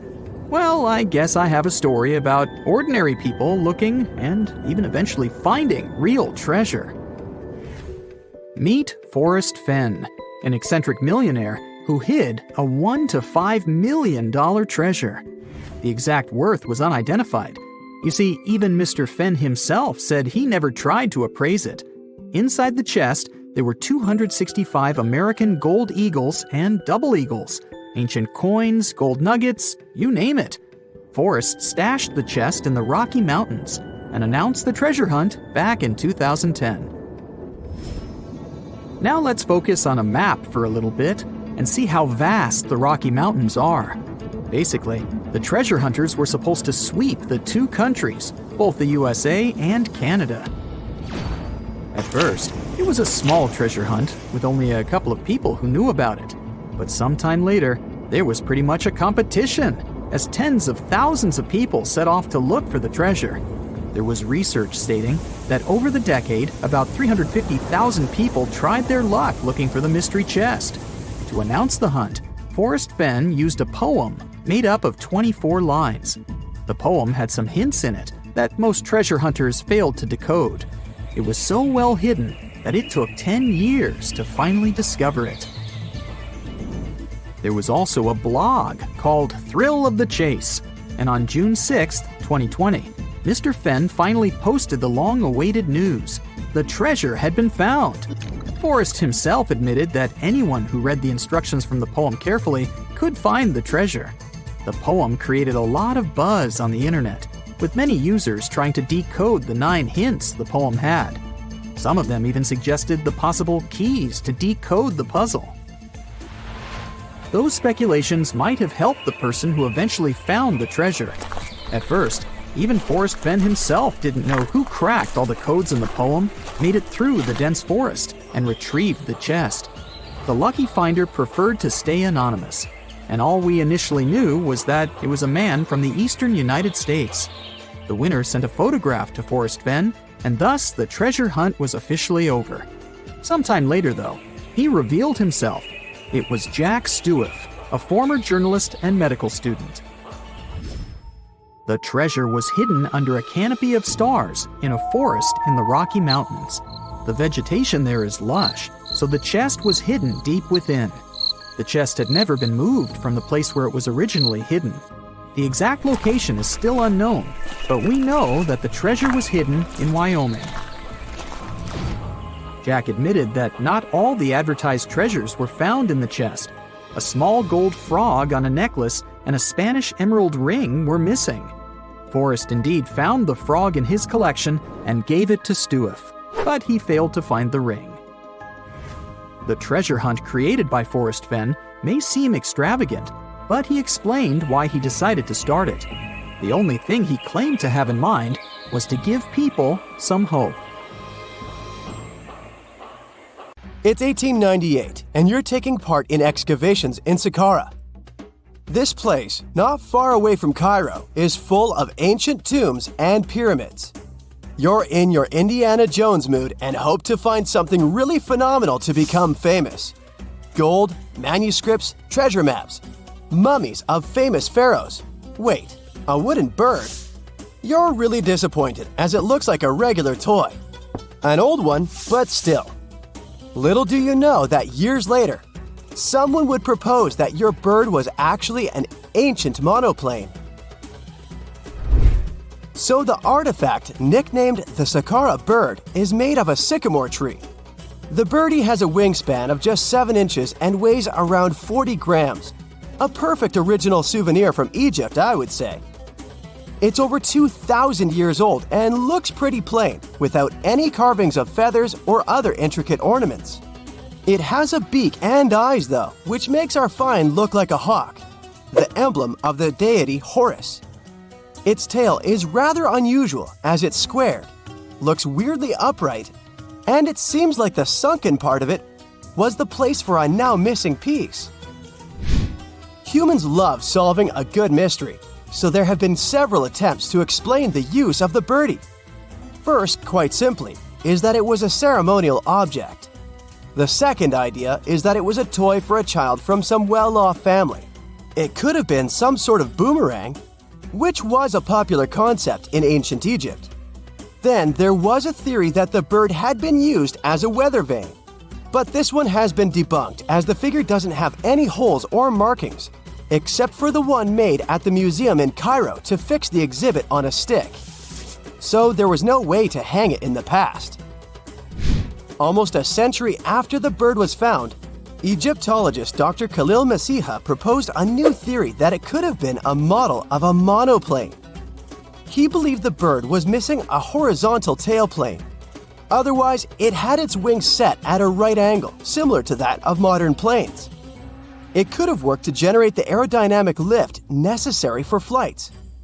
Dr. Masiha also claimed that it was common at that time to place miniature models of technological inventions in tombs. So, did the ancient Egyptians really invent the plane in 200 BCE? That would make the Wright brothers, who are considered the inventors of aviation, really upset. They made one of their first flights only in 1903. There's just one way to know for sure, and that is to test the model. But you know, the ancient museum in Cairo would unlikely let one of their cherished exhibits fly around like a toy. That's why glider designer Martin Gregory built a similar model, this time of balsa wood, and concluded that even with the missing tailplane, the plane wasn't much of a flyer. Case solved? Not really. This didn't sound convincing enough to the History Channel, so they invited an aerodynamics expert to build another replica of the bird. He tested it in weather conditions similar to those in Egypt and was impressed with the little plane's abilities. So, if they did invent the prototype of a plane back in the times of pharaohs, it would be a good example of an oupart. That's an out-of-place artifact, an object that's way ahead of its time in terms of technology or history. And the Saqqara bird isn't the only example of such a revolutionary concept. In 1901, a group of divers retrieved the Antikythera mechanism from an underwater shipwreck near the Greek island of Antikythera. It's been dubbed the world's first analog computer, and it's currently dated around 100 BCE. The bronze mechanism could tell the position of the sun, moon, planets, and stars, as well as the lunar phase, the dates of upcoming solar eclipses, and even the speed at which the moon moves through the sky. No one's sure who used it and how or where it was made. But it's obvious that it's extremely precise and way too advanced for its time. The first flushing toilets in the world were invented in the middle of the 20th century. Just kidding. The ancient Minoans on the Mediterranean island of Crete and the Indus Valley civilization both came up with this brilliant invention at the same time, around 4,000 years ago. The plumbing and sanitation were so well done that no one managed to design anything better until 2,000 years later. One ancient Minoan lavatory was discovered at the Palace of Knossos. It looks like it had a wooden seat set over a tunnel that directed water from a rooftop reservoir to an underground sewer. Other varieties got water from jugs. Only the super rich people could afford all this glory. So if you wanted to shop for real estate back then, the flushing toilet would be a telltale sign you were in the rich neighborhood. Automated doors became a cool, seemingly new invention back in 1931. But the technology behind them is actually much older. Think the 1st century CE old. Mathematician and engineer Heron of Alexandria came up with a hydraulic system to open and close temple doors. To bring it into action, you need to light a fire to produce heat. There was a brass pot under the fire, half filled with water. The inventor connected the brass pot to containers that acted as weights. When the fire was burning, the water moved into the containers. They went down and pulled the ropes. It was nothing like a supermarket door that opens in front of you before you even have time to think. Heron's door took hours to open, and there was no way to stop the process. That's why they only opened the doors once a day before people entered the temple, to add some mysticism at the temple during ceremonies. Spooky. Looks like the first ever battery was invented in Baghdad around 2,000 years ago. A German archaeologist found this oval-shaped clay jar in 1938. Scientists are still not sure what purpose it served and who exactly invented it. There is a theory that it was used for electroplating objects with precious metals. When they filled it with a weak acid like vinegar, the battery produced around 1 volt of electricity.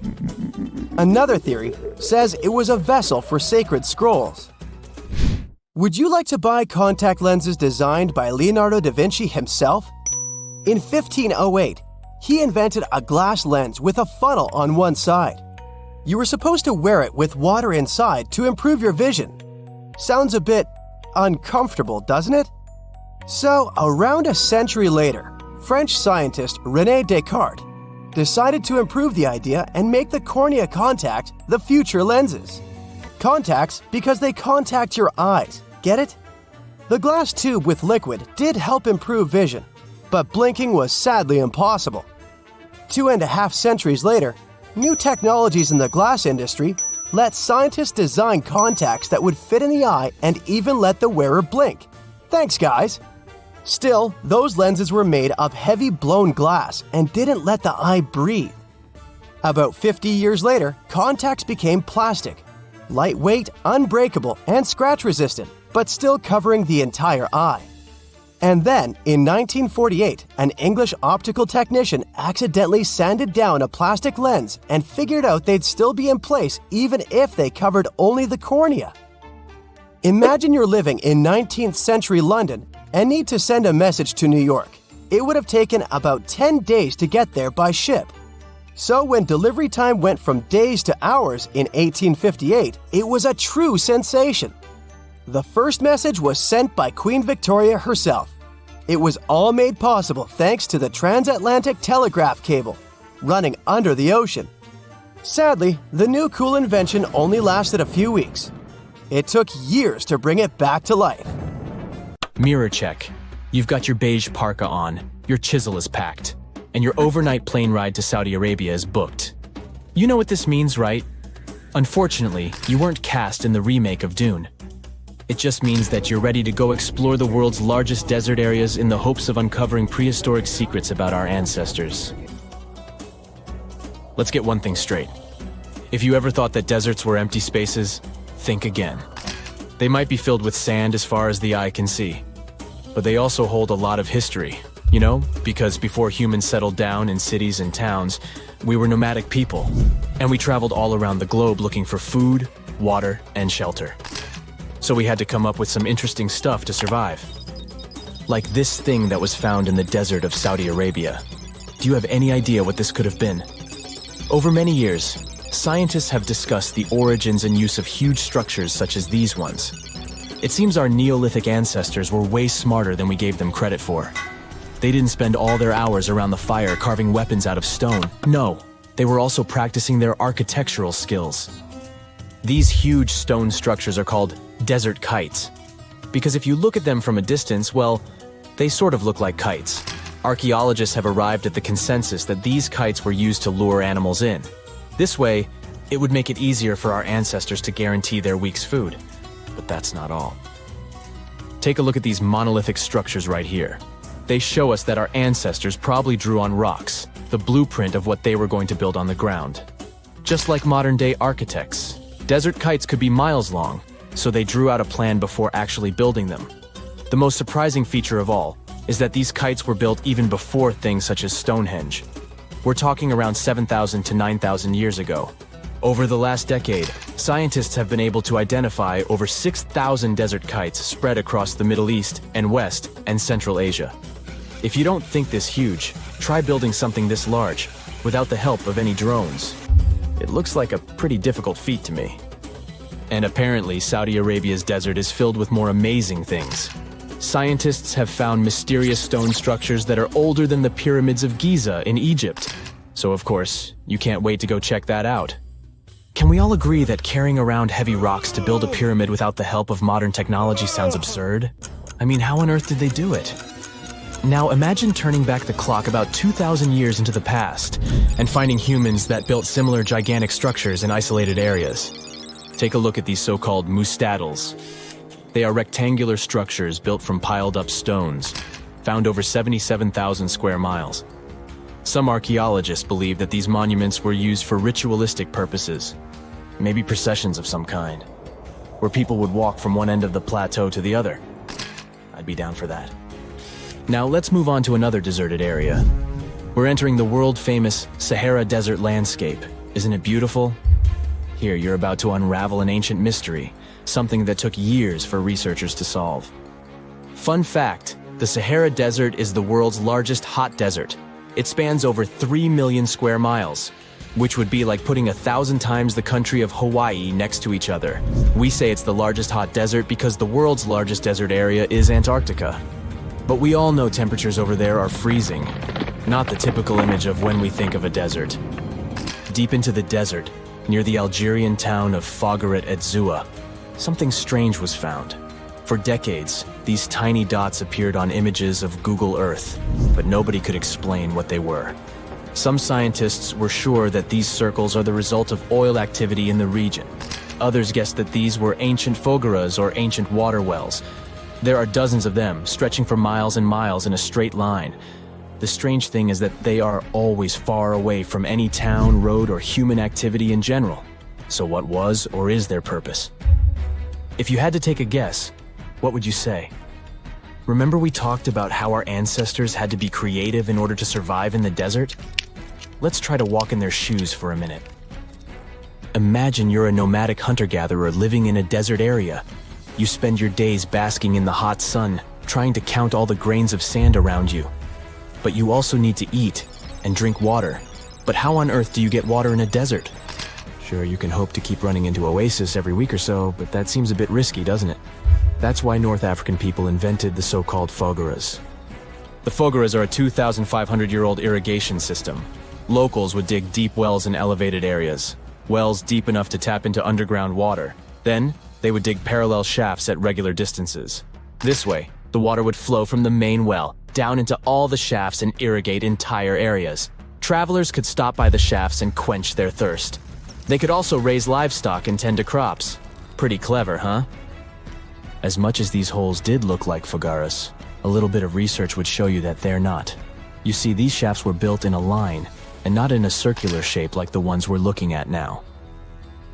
So maybe it has something to do with the second option? Maybe these desert holes were related to oil activity in the region? Let's have a look at the holes up close and personal. From Google Earth, they don't seem that big, but in real life, they are huge craters. The tip to uncovering what they are is hidden beneath the sand. If you were one of the researchers originally uncovering the truth behind this mystery, you would have found something unique hidden in the sand. Old dynamites and vintage sardine cans. Putting the pieces of the puzzle together, scientists found that these sardine cans were a model from the 1950s and 1960s. It seems that entire teams from that decade would camp out while they surveyed the area for oil. And what about the dynamites? These were used for seismic surveying. This is an old technique, used to identify if there is oil and gas beneath the Earth's surface. Still in North Africa, you find out about another desert mystery worth exploring. Near the city of Tiaret, southwest of Algeria's capital, one runs into 13 peculiar monuments. These structures are also called jedars, and yes, I am aware of how much that may sound like a Star Wars reference. They are pyramid-like in their shapes, and as far as scientists know, they were used as final resting places for the people who lived in the region. Can you guess who these were? Most likely the Berber nomads. And since we're talking about ancient stuff, they were probably built between the 4th and 7th centuries CE. Once scientists began to explore the insides of these monuments, they found they were pretty big inside. They found large underground vaults, chambers, and labyrinth-like corridors that gave way to over 20 compartments. It could take you up to 2 hours to walk around in them, and apparently our ancestors also used its walls to depict images of animals and hunting scenes. There's no definite proof of what these jedars were used for, though. This is so neat, huh? I'm sure that our world's desert is filled with many more mysterious things for us to unravel. I guess I'll see you next time so that we can continue our explorations. You know, there are many doors all around the world that have no keys.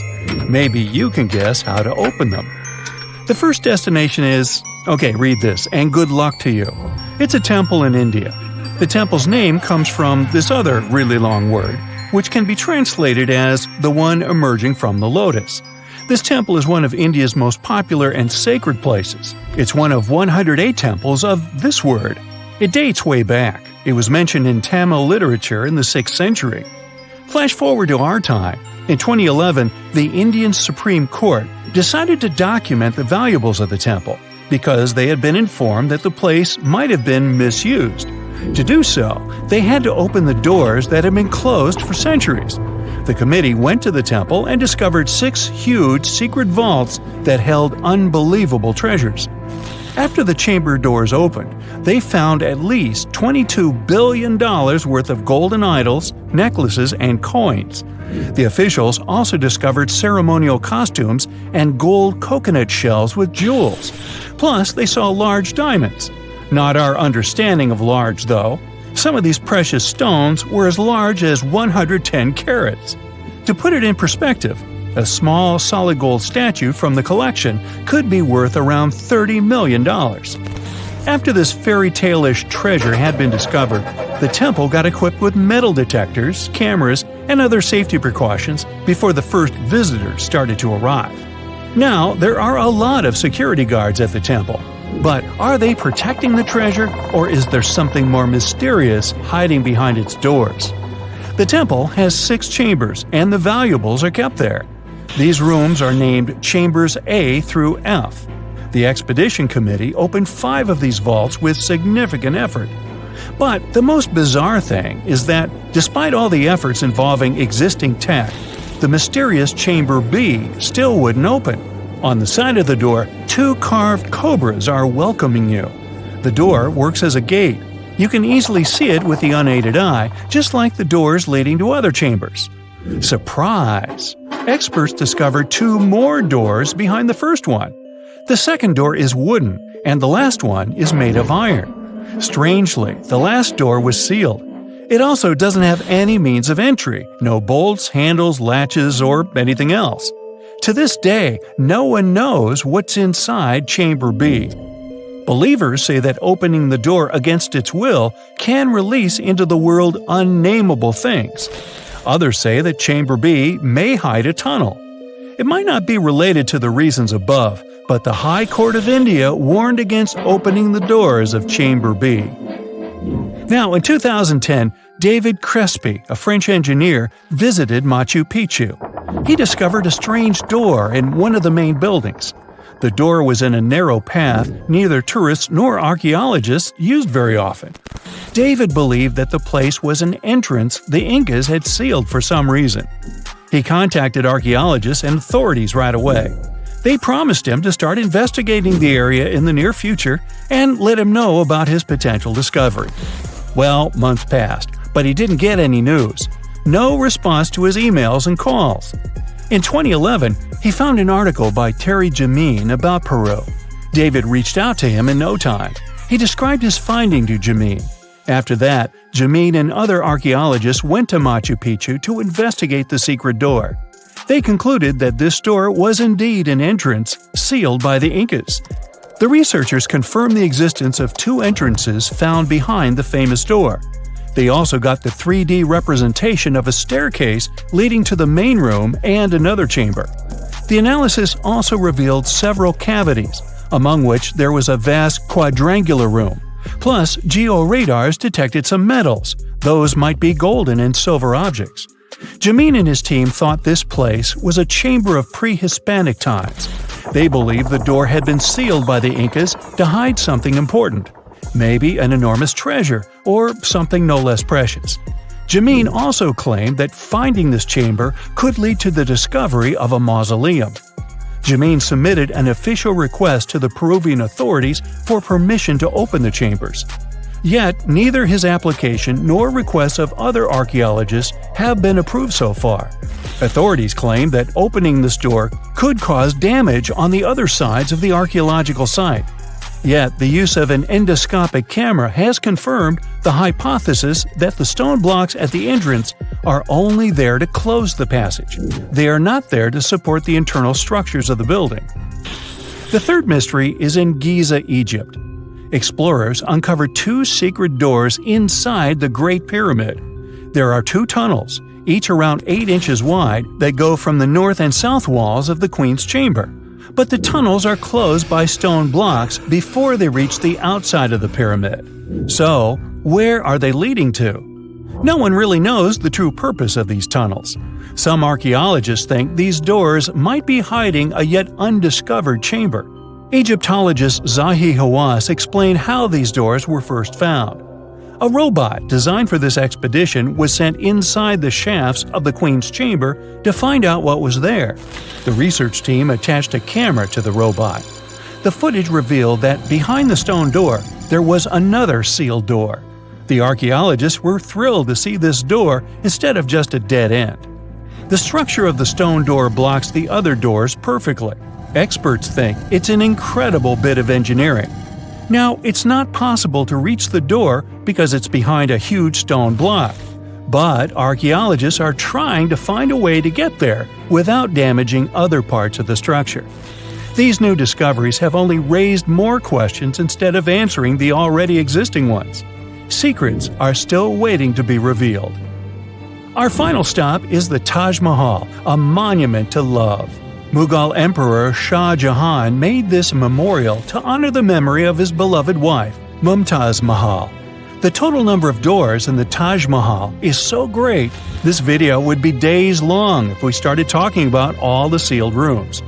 Experts think that if someone opened these doors after they've been closed for so long, it'd release carbon monoxide.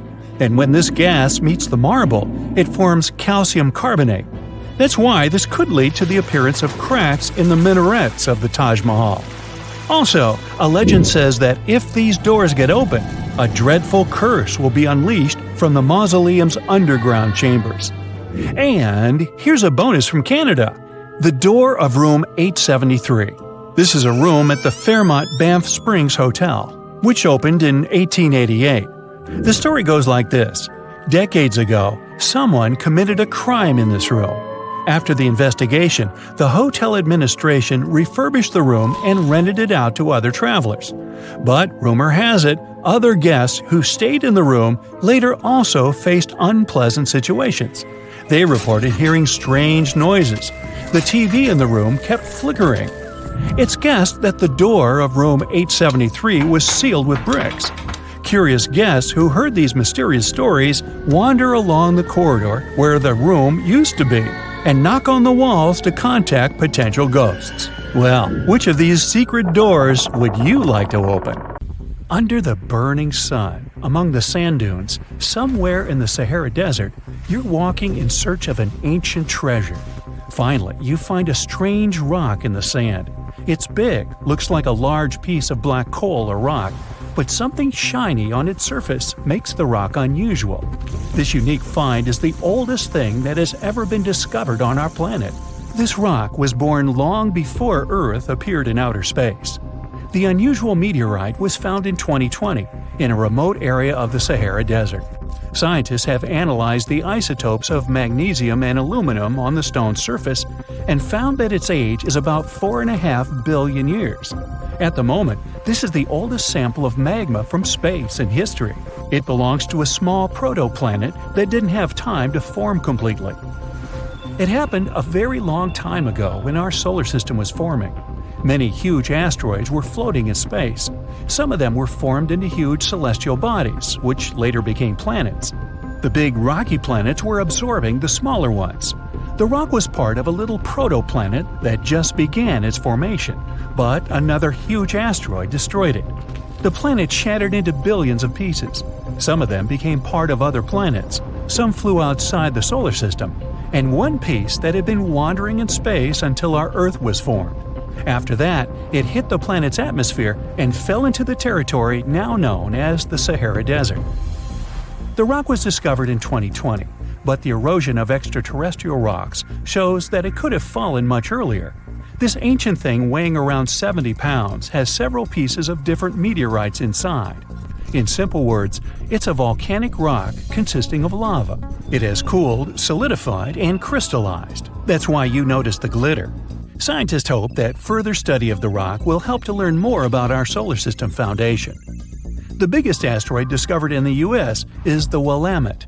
Its size is 84 square feet, and its weight is more than 15 tons. This is half the weight of a bus. Several people can fit on the surface of this outer space object. But the coolest thing is that it's not a rock like most meteorites that were found. Willamette is made of nickel and iron. This massive piece of metal was discovered in 1906. Now, the huge rock is kept at the American Museum of Natural History. The largest meteorite ever found is Hoba. It's located in Namibia, and people have never changed its position because it's too heavy. The weight of Hoba is 60 tons. It's heavier than a tank. The next space-related event occurred on February 28 in southwest England. On this day, a huge flash lit up the sky. Then there was a loud crash. Several residents opened the doors of their houses and noticed a black sooty spot on the lawn. They immediately guessed what had happened and reported the discovery to the British Meteorite Observation Network. If you ever find a meteorite, report it to some geological research or space center as soon as possible. The longer a space rock lies on the ground, the faster it loses its value. Rain, dust, snow, wind, scorching sun, all these factors damage the surface of the meteorite. It makes it difficult to study the celestial object. The meteorite found in England looks like coal, but it's way softer and more fragile. It most likely used to contain frozen water. The rock is part of a huge asteroid that plowed through outer space when our solar system hadn't fully formed yet. They found a unique combination of minerals inside the rock. It can help scientists learn more about the origins of the solar system and life on Earth. Now we're heading to Germany, to the small town of Nördlingen. A huge ancient meteorite's hidden here. It's very difficult to notice it unless you know the secret of this town. You're walking along the cozy little streets and looking at the buildings with beautiful architecture. You spend the whole day there and don't find anything that reminds you of a meteorite. To solve the mystery, you need to get out of town. So you climb a high hill and see that the city is located inside a pit. For a long time, locals were sure the house was located in the crater of an extinct volcano. If you look at the houses from a certain angle, you may notice an unusual shining coming from them. In the middle of the 20th century, a group of geologists came here and immediately declared that the crater doesn't look like a volcanic one. The town was built on a huge crater left by a meteorite. The huge celestial body fell here about 15 million years ago. It was so hot that the carbon bubbles inside instantly turned into small diamonds. When people were building this city, they didn't know they were using expensive stones, since the diamonds were hardly visible. The locals never attached importance to the fact that the city walls shine unusually in the sun. Now they believe this place was built from diamonds that had fallen from the sky. Our next stop is in the UK again. This time the rocks are of an earthly origin. The famous Stonehenge. People place circles of rocks here in a certain order. Everyone knows about this archaeological monument, but no one knows the reason for its creation for certain. Another construction built out of mysterious rocks was discovered just 2 miles away. It's called Superhenge. It's bigger, heavier, and takes up more space. Each plate here is 15 feet, which is about the height of 2 floors. Once, the stone stood vertically and formed a huge semicircle. But someone pushed the stones over about 4,500 years ago. It was a college prank. No, not really. That's why they couldn't be detected for a long time. Scientists still can't solve the mystery of Superhenge, but they believe the standing vertical stones were part of some huge monument. Some other amazing rocks are located in the south of Costa Rica. There are big ones, the size of a human, and there are smaller ones, the size of bowling balls. And they all have a perfectly round shape. These giant rocky spheres were created by people. It must have taken years of polishing using stone tools to get the perfect round shape. These balls are incredibly heavy, but can easily roll like a basketball. All the rocks are of a different age. Some of them were created about 2,500 years ago. Most of them are made of molten volcanic magma. Until now, scientists don't know for what purpose these stones were used. They were found in different parts of Costa Rica, near big cities. It's possible that ancient civilizations installed them specifically to show the greatness of local kings. Also, many experts believe the rocks were used as a tool for studying astronomy. The people who knew their purpose of the rocks had disappeared, and the history of the stones was lost along with them. Let's finish our journey with the coolest archaeological find. You're walking through the desert of Peru and climbing a low hill. You look down and notice the surface of the hill is covered with strange lines. You walk far away and see a huge cat on the hill. Such a drawing is called a geoglyph. Its length is around 120 feet, which is about half the size of a Boeing commercial jet. Archaeologists discovered the giant cat in 2020 and found out that it had been created somewhere between 200 and 100 BCE. This huge drawing is part of a mysterious group of different pictures. In addition to the cat, there are other animals, plants, and fantastic figures. All of them were found in the desert of Peru. The kitten was found by chance. Archaeologists didn't see it at first because natural erosion on the hillside had almost erased the silhouette. Can you tell me what date it is today? Piece of cake. You just look at your smartphone and voila, you immediately know the day, month, and year. But was it always this easy to tell the date? Did the ancient people even have the concept of a year that lasts 365 days? Yes and no. Mayan calendars had cycles. That's close to what we call a year.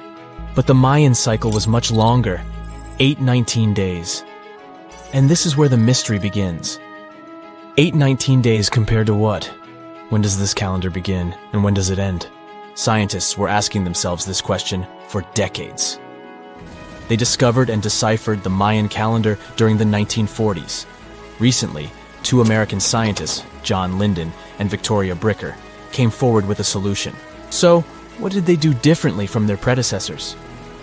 The duo deciphered the code by broadening their thinking. They expanded the calendar from 819 days to full 45 years. That's 20 times longer than the original cycle. And a pattern started to emerge. This was a major breakthrough because the Maya told time in a complicated way. You can forget about the easy-to-read Arabic numerals we have today. These ancient people used glyphs. These are tiny images that represent characters. Something like the icons on your desktop or universal symbols. When you see a little dot with 3 curved lines above it, you know there is a Wi-Fi network available. The Mayan calendar used glyphs that represented animals or natural phenomena. For example, there were symbols for a jaguar and an eagle. Each glyph marked one day. Each cycle is repeated 4 times, 8 and 19 x 4. Let's call these 4 cycles blocks. The Mayas colored each block differently. Scientists thought these colors corresponded to the 4 cardinal directions. Red was east, white, north. West was black, and finally, yellow marked south. But then the 1980s came. Yeah, this was a weird decade. The calculations were all wrong. Researchers determined that the colors were associated with the position of the sun in the sky. It turned out that the color yellow represented the highest point of the sun, which is called a zenith. White was the lowest point, called the nadir. It seems that the calendar showed just how good the ancient Mayas were at astronomy. This is most evident at Chichen Itza. This principal Mayan city is located on the Yucatan Peninsula, Mexico. There stands an impressive step pyramid. It is dedicated to the feathered serpent deity, and its alignment is perfect. Something marvelous happens here twice a year, during the equinoxes, March and September. These are the times when the sun shines directly over the equator. On these two dates, the day and night last the same. At the site of the pyramid, sunlight first illuminates the sculpture of the serpent head at the base of the structure. Then it makes its way up the 91 steps. This creates the illusion that a snake is slithering down the pyramid. Even today, people gather to witness the sight, and it must have been more impressive when the Mayas completed the structure 1050-1300 CE. Do you know what a synodic period is? Neither do I. But Mayan astronomers did. A synodic period is the time that passes before a stellar body does a full lap. For example, this is the period between two full moons. When you look from Earth, this period lasts roughly 30 days. And the Mayas were looking at the skies non-stop. They carefully noted the synodic periods of all planets. From Venus to Saturn, these ancient astronomers kept records of nearly all celestial bodies. But what does this have to do with their calendar? The American researchers' calculations revealed the link. Let's take the planet closest to the Sun as an example, Mercury. Its synodic period is 117 days. Multiply that by 7 and you get which number?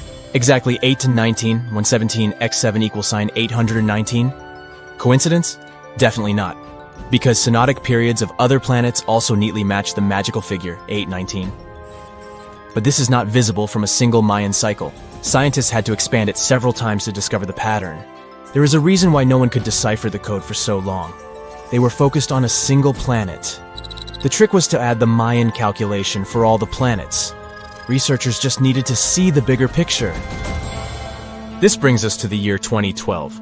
Can you remember that some people thought that the world would end on December 21st? That turned out to be a bust. We are alive and well now. But what started this false rumor? The Mayan calendar, of course. You see, these ancient people based their calendar on long periods of all the planets. That included a lot of complicated math and a lot of multiplying. This 2012 was simply the time when their cycle ended. It is known as the long count. This period is the same as our year. For the Mayas, 2012 was something like the 31st of December for us, just an end of a cycle in which they measured time, so there was no need to panic. Those New Year's Eve parties might be a bit wild, but the world doesn't end on January 1st. The Mayas stretched more than their calendar. Rubber was the name of the game. Yes, you've heard it correctly. These ancient people were making different grades of rubber 3,000 years before one famous American did, Charles Goodyear. They would extract natural latex from the rubber tree. This is a milky substance that can be turned into rubber. And they weren't the only ones. Scientists found evidence that their neighbors, the Aztecs and the Olmecs, did the same. But what did they do with rubber? They didn't need car tires, definitely. But it's cool to have a nice pair of sandals for the beach. The Spanish wrote about rubber sole footwear that natives wore.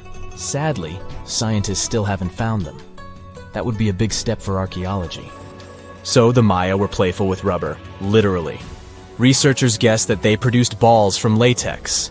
These were bouncy and ranged in size from a softball to a soccer ball. A typical Mayan ball game, pits, involved 2 hoops. You must be thinking basketball, but not quite. The hoops were set on walls, 23 feet high. Compare that to the NBA standard of 10 feet. And the hoop was the other way around. There is also a sweet side to the story of the Mayas. These ancient people enjoyed chocolate. In fact, the modern word chocolate probably comes from their language, Xocolatl. This meant bitter water. Okay, you get the bitter part, but why water? The Mayas didn't produce chocolate in the form we know it today. They didn't make bars of chocolate. They drank it. Smashed cocoa beans made for excellent drinks. The Mayas perfected the mixture over time and even added spices. Anyone up for a fiery chocolate drink with stew peppers and cornmeal? Who knows, maybe this beverage actually tasted well. Cocoa beans were sacred and used as a currency. Researchers believe all social classes got to enjoy it. Free chocolate for all sounds nice even today. But where did the Mayas get clean water for their cocoa drinks? From the oldest known filtration system in the Western Hemisphere. It was based on zeolite. These are minerals that contain aluminum and silicone compounds. And guess what? Modern air and water purifiers still use this material. Mayan tech wins yet again. Back in Europe, Roger Bacon developed a sand filtration system in 1627, some 1,800 years after the Mayas. But what about regions without rivers, lakes, or springs? Mayan engineers had it all figured out: rainwater. They would carve out large reservoirs in the limestone bedrock. Then, they would coat these underground caves with a layer of a watertight material. The final step was to make small channels that collected water from the hills above. Scientists estimated that just one of these reservoirs could hold on average 10,000 gallons of rainwater, enough to fill 55 modern hot tubs. On April 10th, 1912, the RMS Titanic set sail from England. But this wasn't the launch of a regular ship. The Titanic was the largest liner ever built at the time. It was 882 feet long. That's nearly the size of 3 soccer fields. And measured from the hull to the top of the smokestacks, the ship was an impressive 175 feet tall. That's the size of a 17-story building. Deemed unsinkable, it took 3,000 workers almost 3 years to build. But a mere 4 days into its very first voyage, at 11:40 p.m., the ship collided with an iceberg and was lost beneath the waves of the Atlantic Ocean. It took the liner only 2 hours and 40 minutes to sink.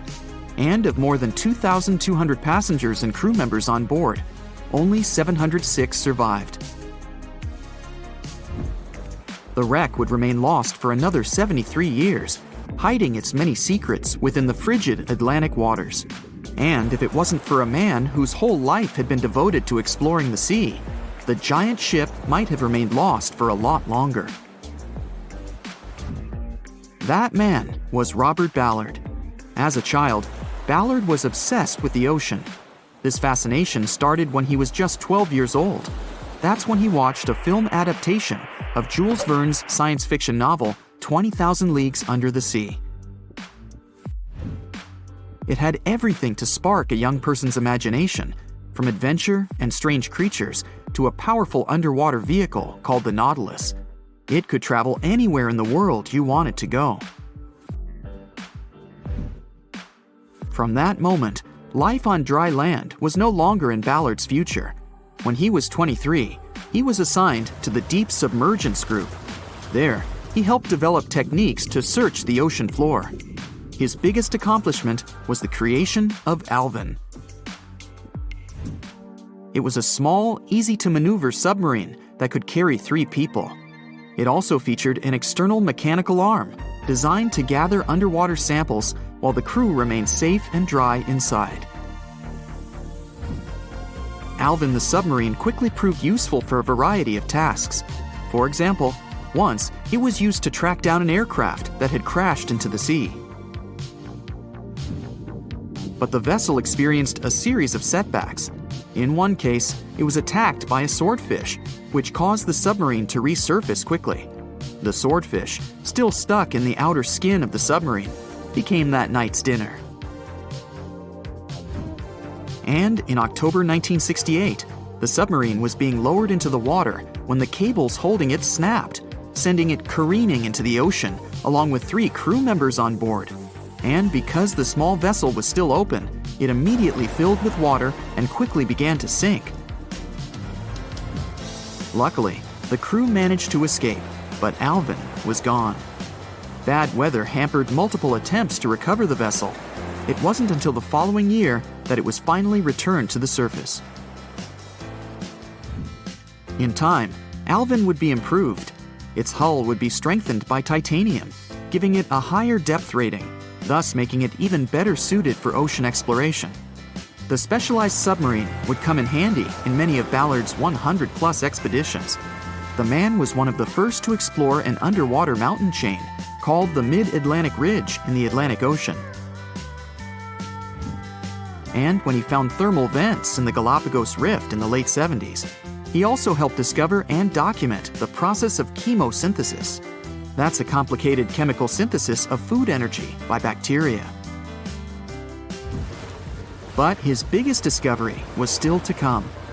Ballard claimed he'd never been a Titanic fanatic, but he eventually became obsessed with finding the ship after watching other explorers try and fail. As he said, Titanic was clearly the big Mount Everest at the time. Many others had tried, many that I thought would have succeeded, or should have succeeded but didn't. Ballard began thinking about finding the ship as early as 1973, and 4 years later, he actually made an attempt. He used the deep-sea salvage vessel Sea Probe, which was a drill ship equipped with cameras and sonar. But he was forced to give up when the drilling pipe broke. It just wasn't his time. In the early 80s, a Texas oil man named Jack Grimm tried to find the wreck on 3 different occasions. Once, Grimm was actually right over the Titanic, but his equipment failed to detect it. That's what we call extreme bad luck. Ballard was just biding his time. He needed a plan and some help. The first issue was getting down to the bottom of the Atlantic. The furthest down he had ever traveled before was 20,000 feet, and this trip took him 3 hours, and that didn't include the way back up. Ballard knew he could use Alvin, already enhanced with a titanium hull to withstand the pressure of the ocean. But he also needed something that didn't require him to actually go down with it. An unpiloted remote-controlled submarine would be ideal. But first, he would have to create one. He reached out to the authorities, hoping they would provide funding for his project. And though officials had no interest in the Titanic, they were willing to help. But there was a catch. Ballard had to first focus on tracking down 2 submarines, the Thresher and the Scorpion, which had sunk to the bottom of the Atlantic Ocean in the 1960s. The authorities were hoping to study them to find out why they had sunk in the first place. They also wanted to know if they could be recovered or if it was safe to leave them on the ocean floor. Only when he had successfully completed this task would he be free to use any remaining time on his contract to find the Titanic. With no other options for funding, Ballard took the offer. He got to work. First, he created 2 new devices. Argo was an unpiloted deep-towed undersea video camera sled. It was designed to take photos and record videos from a series of cameras mounted on it. It could work at depths of up to 20,000 feet, and it could also explore nearly 98% of the ocean floor. Argo was supposed to be tethered to a boat. As the boat moved, Argo would be pulled behind, floating just above the ocean floor. The camera would then transmit images to the surface. The second device was a small robotic vehicle called Jason Jr. It was also controlled remotely, which allowed the crew inside a submarine, like Alvin, to get closer to and photograph underwater objects. Ballard was now ready. He knew he had to find those submarines quickly, and it didn't take him long. Much to his relief, the search was relatively simple, and he was able to fulfill his obligations with 12 days to spare. With almost 2 weeks to devote to finding the Titanic, he set out to explore the ocean. He focused the search close to Newfoundland, Canada, pulling Argo along the ocean floor and reviewing the images it collected. And after a few days of nothing, they eventually found riveted hull plates and a boiler. Could this be it? The next day, a ship's large bow was revealed.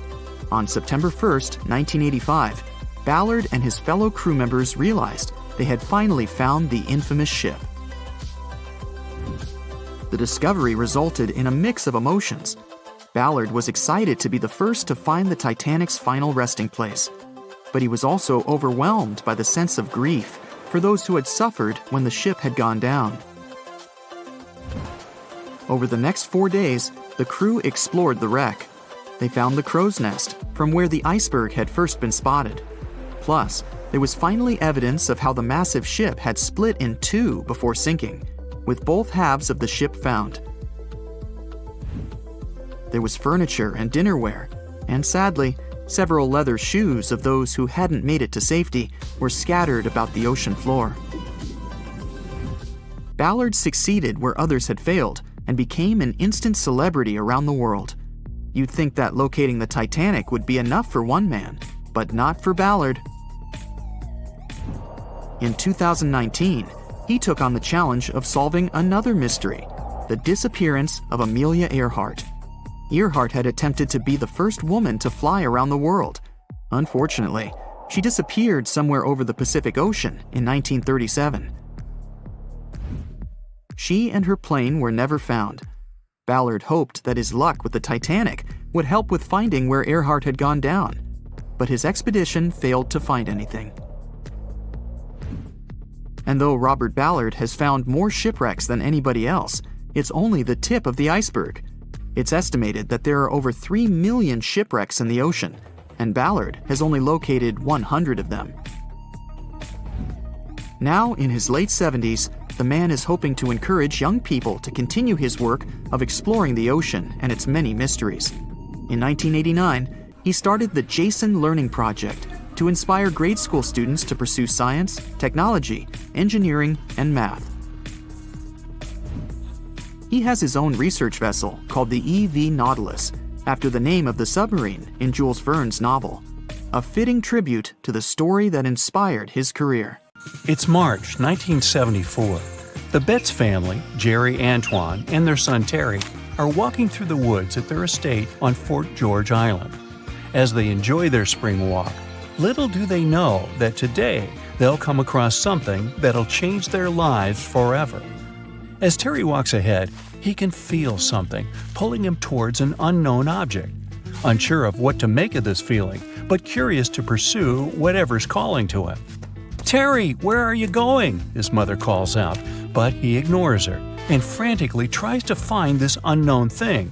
He wants it, he needs it, and then he can see something.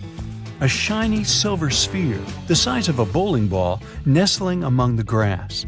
As Terry approaches it, he notices it's eerily untouched, with no damage or dirt on it. Terry picks it up. It's heavy, but he holds it tight. "Always finding junk where you go," his father laughs. Terry was always collecting strange metallic objects. He found them fascinating. "It's just a souvenir, that's all." The three of them look at the ball, all intrigued by the perfect shiny sphere.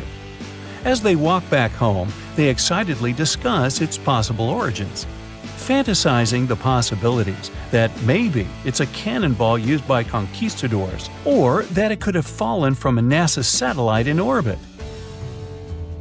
They arrive home, and Terry places the mysterious ball on a windowsill in his room, next to many of his other exhibits, and it sits there for now.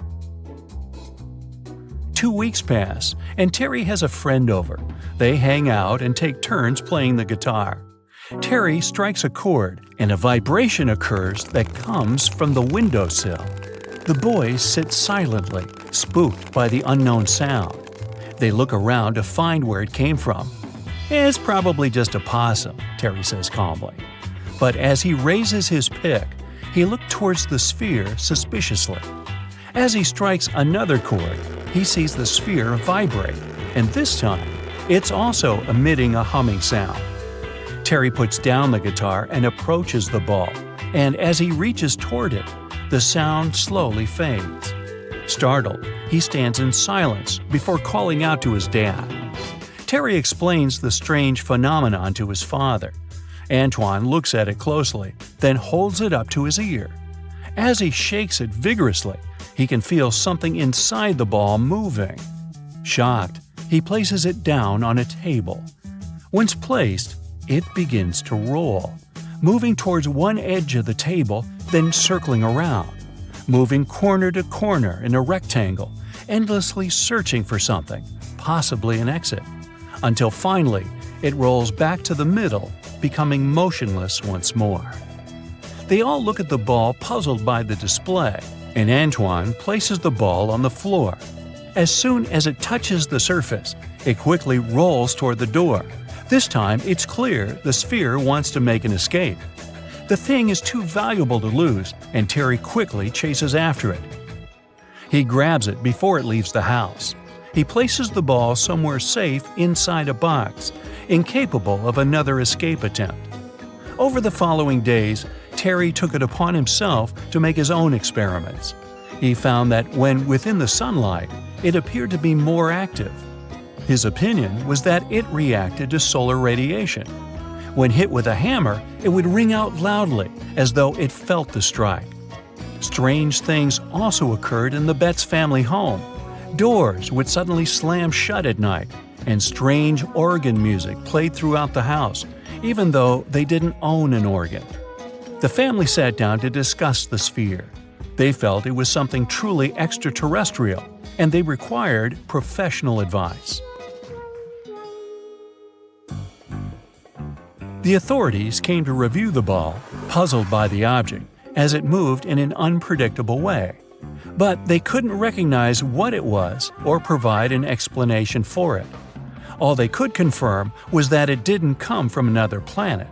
The Betz family disagreed and wanted a second opinion.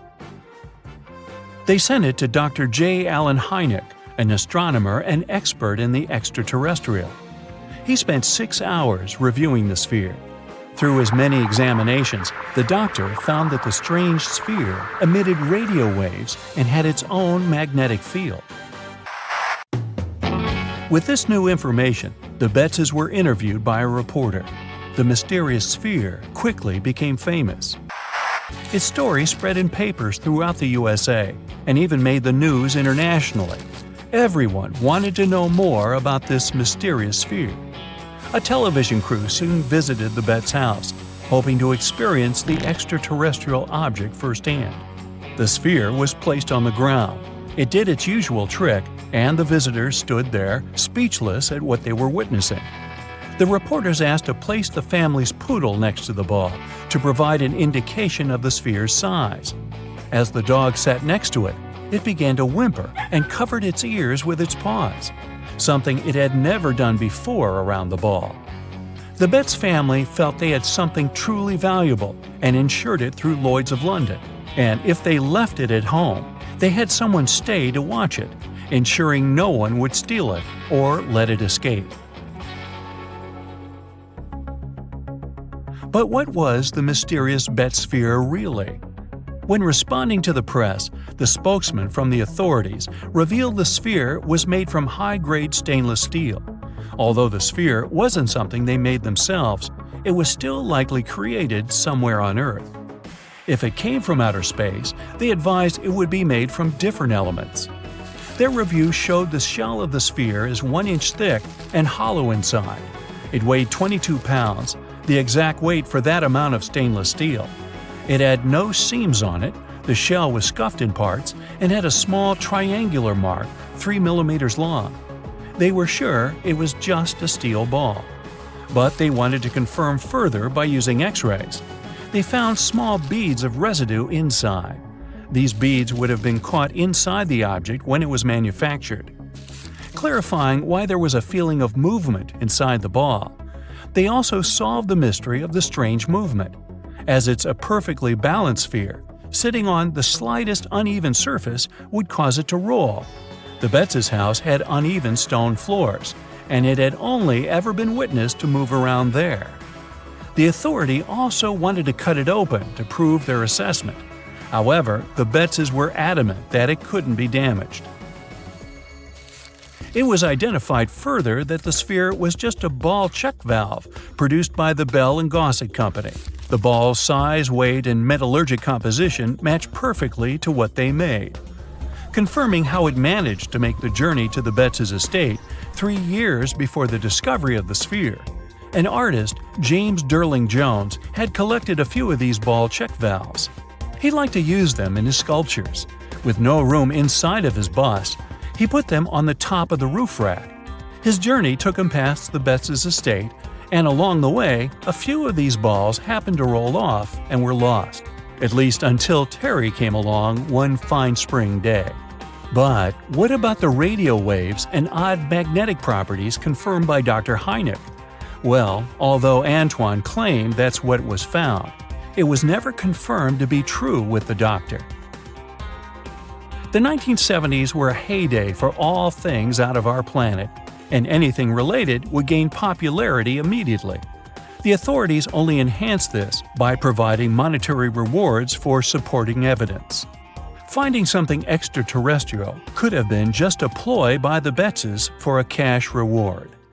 In 1952, an Air Force plane called C-124 Globemaster II crashed into a big mountain while flying from Washington to Alaska.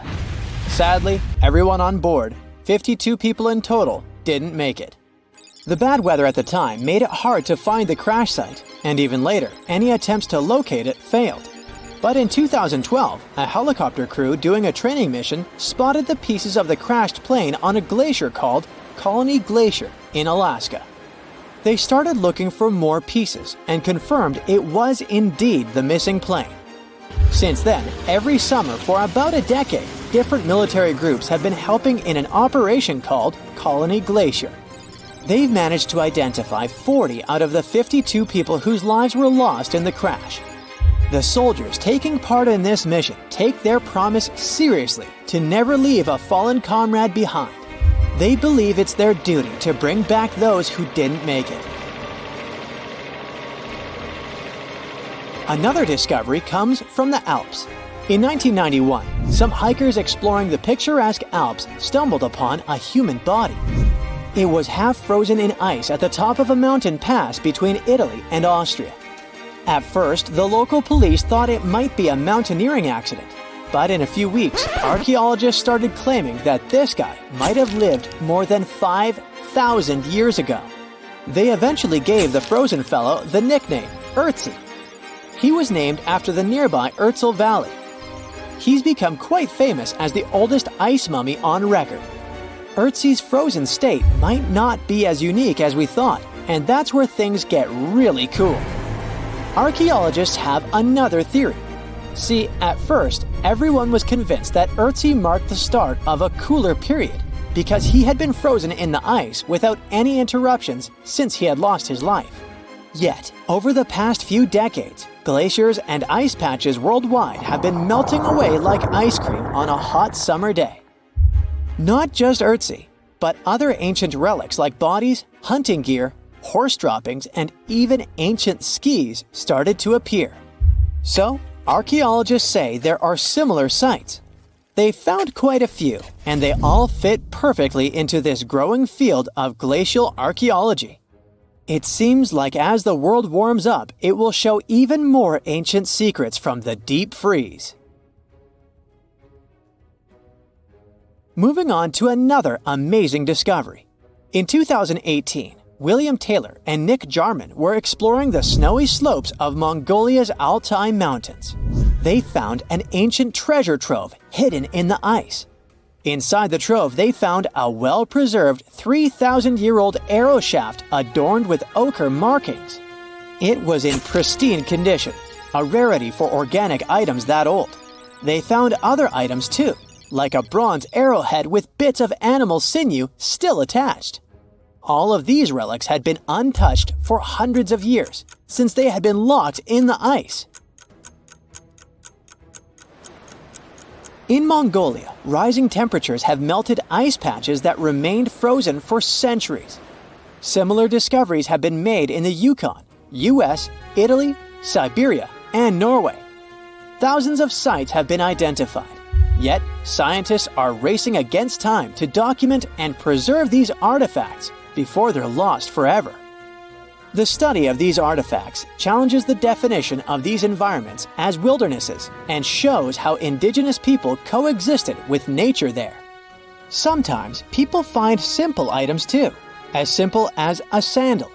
This one, discovered on one of central Norway's mountain passes, indicates that people used this route roughly 1,700 years ago. This suggests that there was less snow and ice in that area back then. The sandal, dating back to around 300 BCE, resembles Roman sandals of that era. Again, in Norway, hunters found an iron sword high up on a mountain, more than 5,250 feet above sea level. There's no nearby burial site, and it's puzzling why someone would have a sword in such a remote location. Archaeologists speculate that the owner might have become lost. Then, in 2011, unusual objects resembling giant slingshots began to emerge as the ice melted. Radiocarbon dating suggests that this particular object was crafted around 400 BCE. It measures over 3 feet long and has knife cuts. Those puzzled archaeologists until one team member recognized them as tang, or pliers, used to secure loads on sleds when transporting hay or leaving for animal food. People in the area used hay sleds with pliers until the 1950s, when tractors became more common. Now, let's get back in time to thousands of years ago. We can easily do that by looking at this woolly mammoth. This creature looks a bit like a cherished but slightly worn-out toy. This ancient giant, whose heyday was 39,000 years ago, is the best preserved mammoth ever found. Even its signature shaggy hair is surprisingly well preserved, having been trapped in glacial ice until its recent discovery in Siberia. This remarkable animal is stepping into the limelight in Yokohama, Japan. Scientists are running tests that might bring this extinct species back to life. When they stumbled upon this female mammoth, they uncovered a hidden treasure, a sample of her blood preserved beneath the ice. So they believe this ancient blood could hold the key to resurrecting the mammoth. They also found well-preserved muscle tissue. She was between 50 and 60 years old when she met her icy fate. The discovery of mammoth blood has reignited debates about the ethics of bringing back extinct creatures, like in Jurassic Park. Their ambitious plan is to implant an egg into a living elephant for a 22-month pregnancy, hoping that at least one living mammoth cell might survive. Hop on, we're going to the French Alps. We are at a spot not far from where an Air India plane tragically crashed 46 years ago. We're accompanied by a diligent mountain rescuer and his neighbor. They went to this area after a bunch of tourists had noticed a strange-looking thingy on a glacier. It was a bag. The Indian embassy in Paris got wind of it, and it was all set on getting that bag. What makes it kinda cool is that it had diplomatic mail and Ministry of External Affairs written on it. The Air India flight was on its way from Mumbai to New York when it took a nosedive in January 1966. It took 117 people on board down with it. Guess what else was inside the bag besides the soaked diplomatic mail? It had a stack of old Indian newspapers. So, alongside those, they also found bits of the plane's cabin, a lone shoe, and a bunch of cables. Totally unexpected treasures on that mountain. During the summer of 2013, scientists stumbled upon a message left behind by a geologist named Walker, who had placed it there 44 years before. That message sort of served as the man's last testament. He passed away just a month after hiding the bottle in the rocks on the island. The content of the message was quite astounding. In 1959, Walker had measured the distance from those very stones to the glacier's edge, and it clocked in at a mere 167 feet. By 2013, that distance had ballooned to 400 feet. Researchers are convinced that this stark contrast between the two measurements underscores the consequences of ongoing global warming. Imagine the melting ice in Norway's mountains as a time machine revealing a treasure trove. Nearly 800 Viking artifacts tucked away for over 1,000 years have been unearthed. They give us a peek into the bustling trade networks of the Viking era and the critical role of the mountain passes in this ancient commerce.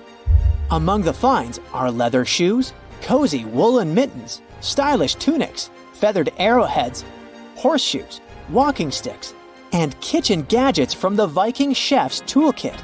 There are even Viking pack horse souvenirs.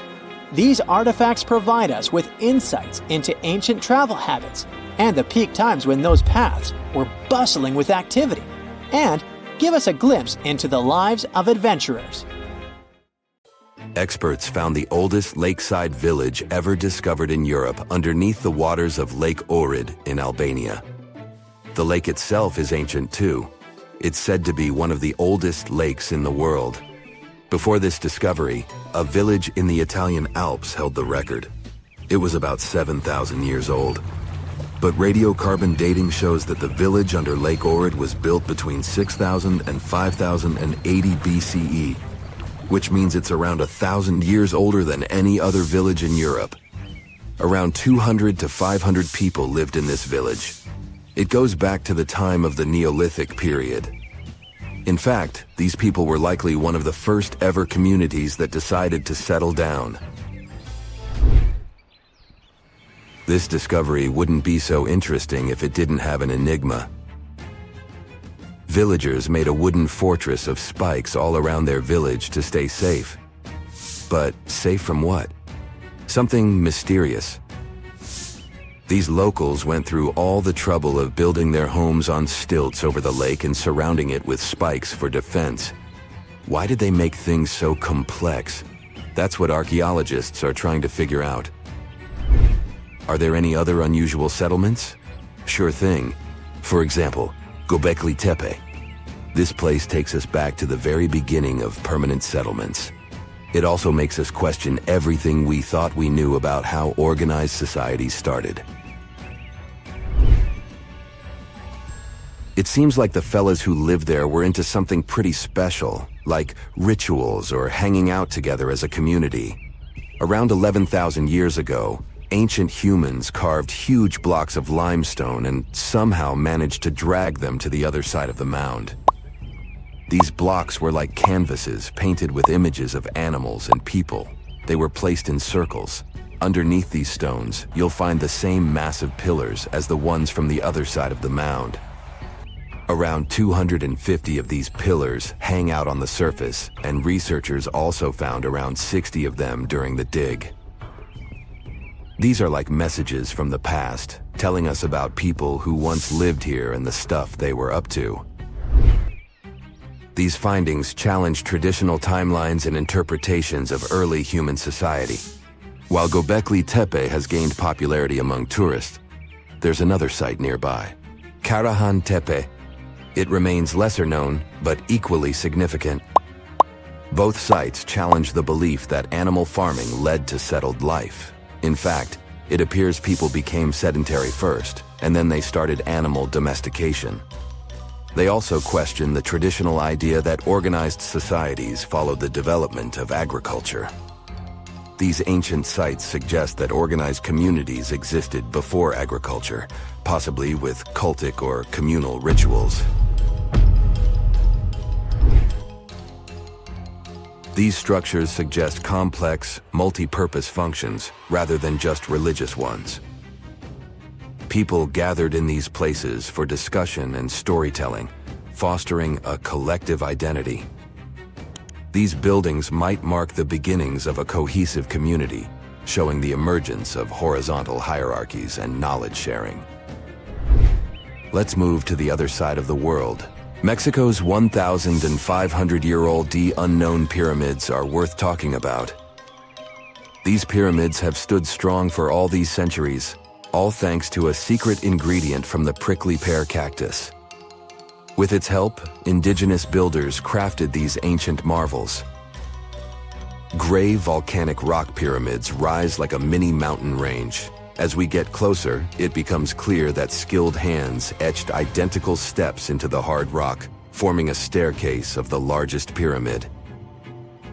The two smaller pyramids, called the House of the Wind and the House of the Longest Night, share the same human touch.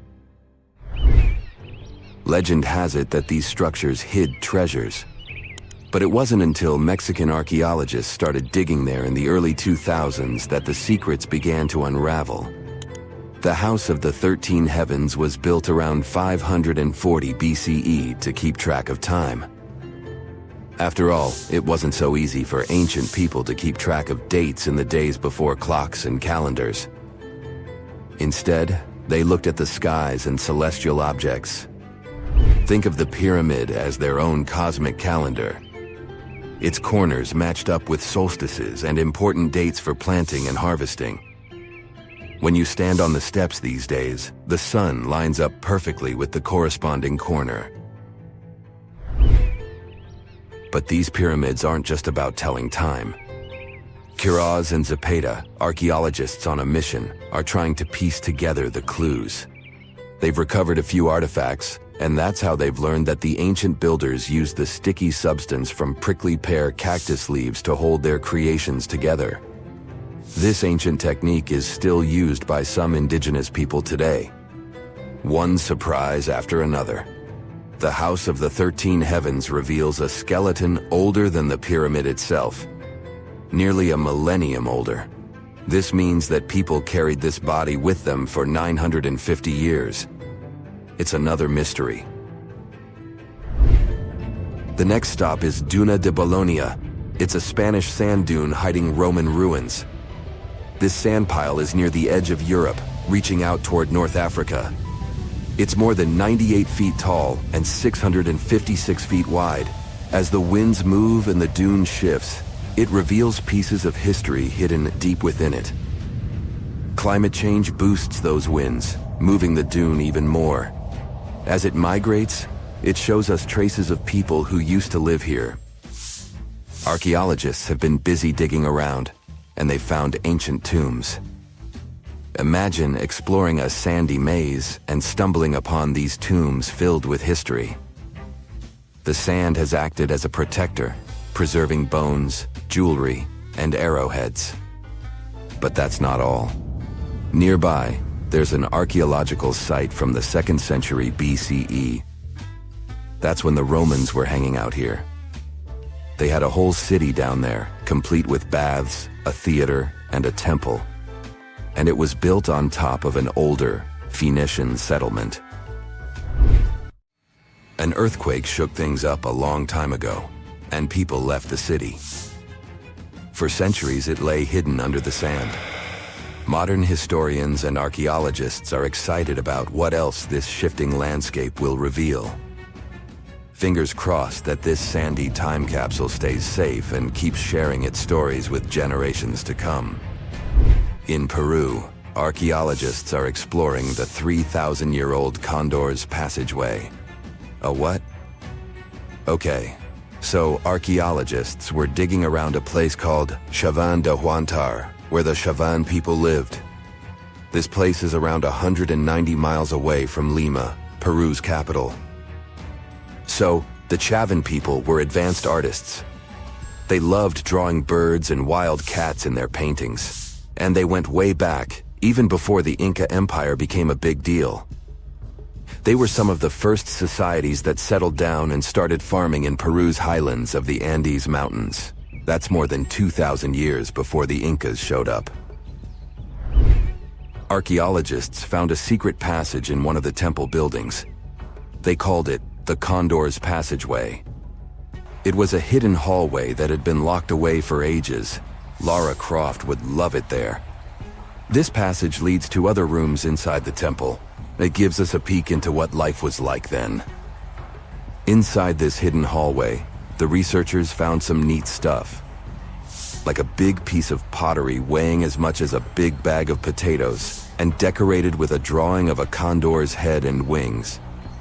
The condor, by the way, is a power symbol for the ancient Andeans. Archaeologists also found some pottery. All of this stuff was discovered in May 2022 when the entrance to the hidden passage was finally opened. Pretty new. The temple complex where they found these ancient items has other structures, like terraces. And there's still more to uncover. The tricky thing is going forward in these hidden passages. The archaeologists had to send in cameras mounted on robots to explore them first. They didn't want to risk messing up the ancient building or, getting stuck in there. Let's wait and see what else they'll uncover.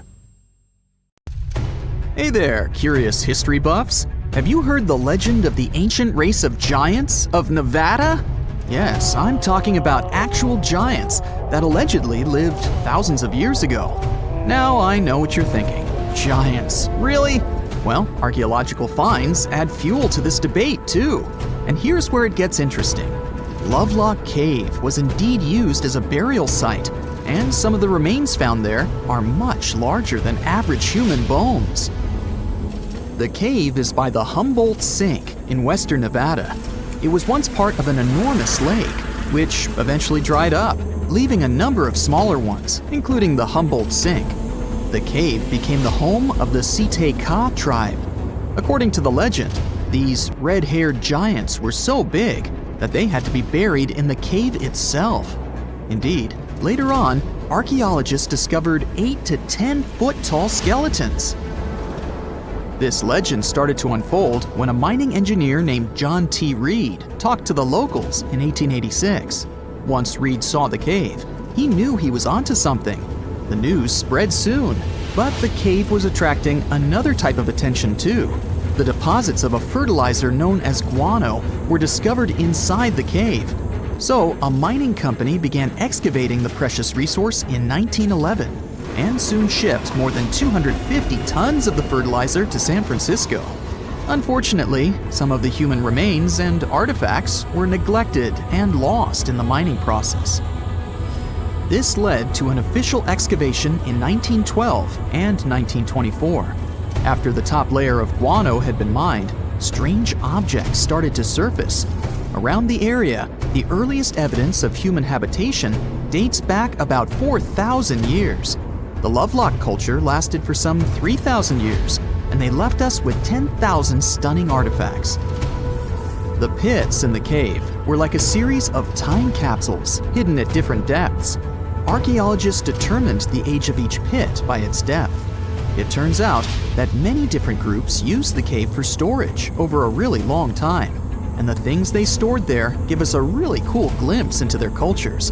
It's like a giant ancient storage unit full of hidden treasures. What have the researchers found besides the giant bones, you might ask? Some other bodies were mummified using a method similar to the one applied by ancient Egyptians. These remains also had something in common with the bodies discovered as far south as Lake Titicaca. Both mummies had some red hair, yet there are scientists who believe this reddish hue is the result of the interaction with the environment in which the bodies stayed. So, while the story of the red-haired giants may be a wild and intriguing tale, not everyone is convinced. Some experts believe that the bones found in Lovelock Cave are simply the remains of prehistoric animals, like mammoths or sloths. But others insist that there's something more to the story. Other relics, such as finely crafted baskets and exquisite duck decoys made from tule fibers, were also found there. In any case, this cave is worth the attention it gets. By the way, you can still visit this cave today and see the pits of different depths with your own eyes. But let me tell you one thing. It's in a hot, dry, and isolated place. Archaeologists have made another discovery that seems to be straight out of a legend. They think they found the palace of the one and only Odysseus, who was the legendary Greek king of Ithaca and the hero of Homer's epic poem. Move over, Indiana Jones. We've got some real-life adventure happening here from around 1300 BCE. Apparently, this is the only palace mentioned in Homer's epic poems that hasn't been found.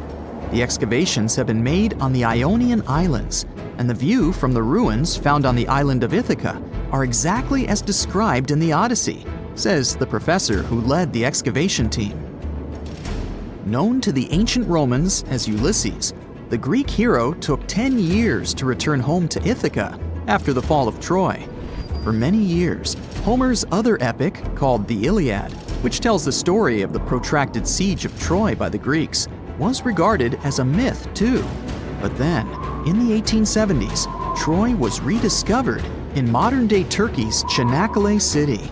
So, if they found Troy, who's to say they couldn't find Odysseus's home? The researchers were following Homer's words as a roadmap.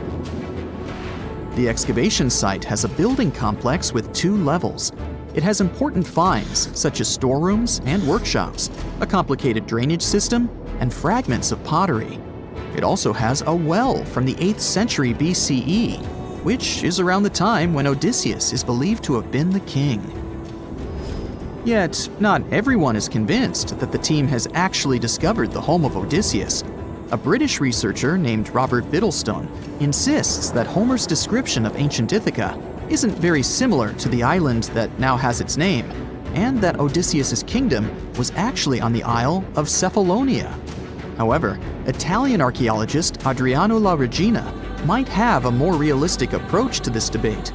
He says that whether this find has a connection to Ulysses or not, what's more important is the discovery of this royal palace. Once upon a time, in a land far away, the Klamath Indians spread a legend about the creation of Crater Lake.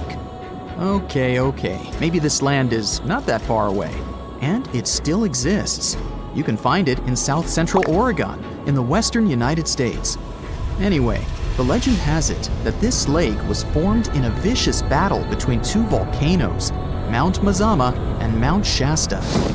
Then the spirits of earth and the sky, which are Lao, who ruled the below world, and Skell, the chief of the above world, joined the fight. It turned into a geological drama. During the battle, darkness veiled the land. The fight was over when Mount Mazama collapsed and sent Lao back into the underworld. Then the rain filled the pit and created a lake in the place where the mountain had once stood.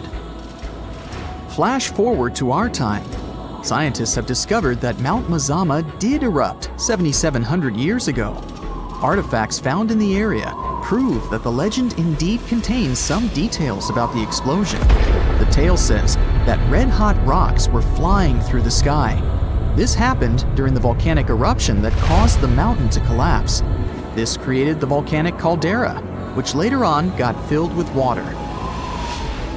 What makes this legend came true story unusual is how long it has existed.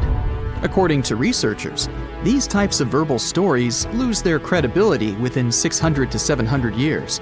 That's why the legend about the creation of Crater Lake is so unique. So many generations, for hundreds of years, have been accurately passing down the information. This volcanic crater lake is now in a national park. It's famous for its deep blue color. The water in it is extremely clear. If you visit it today, the water you'll see won't be the same as for someone who will visit the place 250 years later. Because there are no rivers flowing into or out of the lake, the existing water evaporates and the lake gets filled again by rain and snowfall. Basically, every 250 years, the water is replaced. Plus, this lake is almost 2,000 feet deep, which makes it the deepest lake in the United States. Swimming is okay in the lake, but there's only one legal and safe trail to get to the shore. There are other activities, such as fishing and boat tours. Shared human experiences, such as birth, marriage, and aging, may explain why certain tales are shared globally. Similar struggles and obstacles faced by humans around the world generate similar themes in traditional stories about love, parenting, and mortality.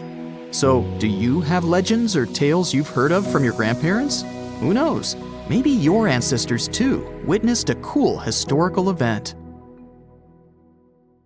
We know that the ancient Egyptians were talented enough to build something as grand as the pyramids, but were they also smart enough to measure the speed of light? There's a theory circulating online that says exactly that. If you look at these two numbers, you'll see that they match completely. The first one is the speed of light in a vacuum measured in meters, and the second one is the latitude of the Great Pyramid of Giza. So, was it done on purpose, or is it just a coincidence? Well, happily, we can tell you that it's actually just a coincidence, not another conspiracy thingy. The Great Pyramid is just one of the many places in the world that share the same latitude. And more importantly, even if the ancient Egyptians had somehow measured the speed of light and chosen to keep it a secret from the rest of the world, they wouldn't have used meters to put it down. Meters were only defined at the end of the 18th century. The builders of the pyramids used a different unit of measure called cubits. 1 cubit is equal to 1.5 feet. Cubit was based on the length of the arm from the elbow to the tip of the middle finger, and it became popular in the ancient world. So if they wanted to impress the rest of the world and set the pyramids at a point that matched the speed of light in cubits, they would have to build their iconic constructions somewhere in Europe.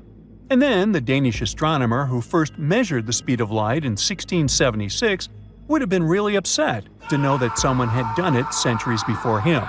So although they were ahead of their time in many aspects, The ancient Egyptians never measured the speed of light or used longitude and latitude to map their locations. The base of the Great Pyramid of Giza might seem like a perfect square, but it's actually an 8-sided structure, not 4-sided. Each of its 4 sides has a subtle concave indentation that splits it evenly from base to tip. The official version is that a British pilot was the first to notice it in 1940 while flying over the pyramid. He took a photograph that showed shadows highlighting these indentations. Some people think these lines are only visible from above and can best be seen at dawn and dusk during the spring and autumn equinoxes. This has led to a freaky theory that the ancient Egyptians might have designed the pyramids to communicate with something looking at them from above. Now, the Great Pyramid is one of only 3 pyramids that used to have a swivel door. It weighed around 20 tons, but they could still easily open it from the inside. Its precise fit made it nearly invisible from the outside, with no visible latch or handle. There were only slight variations in the exterior stone that gave out an opening. The other 2 pyramids with similar doors belonged to Khufu's father and grandfather. The Great Pyramid also has a hidden void at least 100 feet long that was only found in 2017. We still don't know what lies within the space, what purpose it served, or if it is the only space of its kind.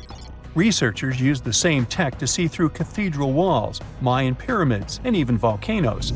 It depends on a natural shower of subatomic particles called muons. They pass more easily through empty space than through solid materials. So if they arrange multiple muon detectors around a structure, scientists can map out its solid and empty areas. A team of scientists placed muon detectors inside the Great Pyramid and allowed them to gather data for months. Scientists have analyzed samples of the mortar used to build the pyramids many times. Although we know its composition, modern technology still can't replicate it. The mortar is mostly made from processed gypsum, but it wasn't used like the cement we use for bricks today. Instead, they used it to support the joints between the massive stones as they were set in place. The estimated amount they needed to construct the Great Pyramid was around 500,000 tons of mortar. The gypsum mortar is stronger than the stones themselves and has held up for thousands of years. Now, all 4 sides of the Great Pyramid are aligned with the cardinal points – north, south, east, and west. According to geologist and engineer Glenn Dash, the alignment is accurate to within 4 minutes of arc, or 1/15th of a degree. The architects managed to achieve this without modern tools like drones, blueprints, or computers. Many researchers try to explain this construction miracle.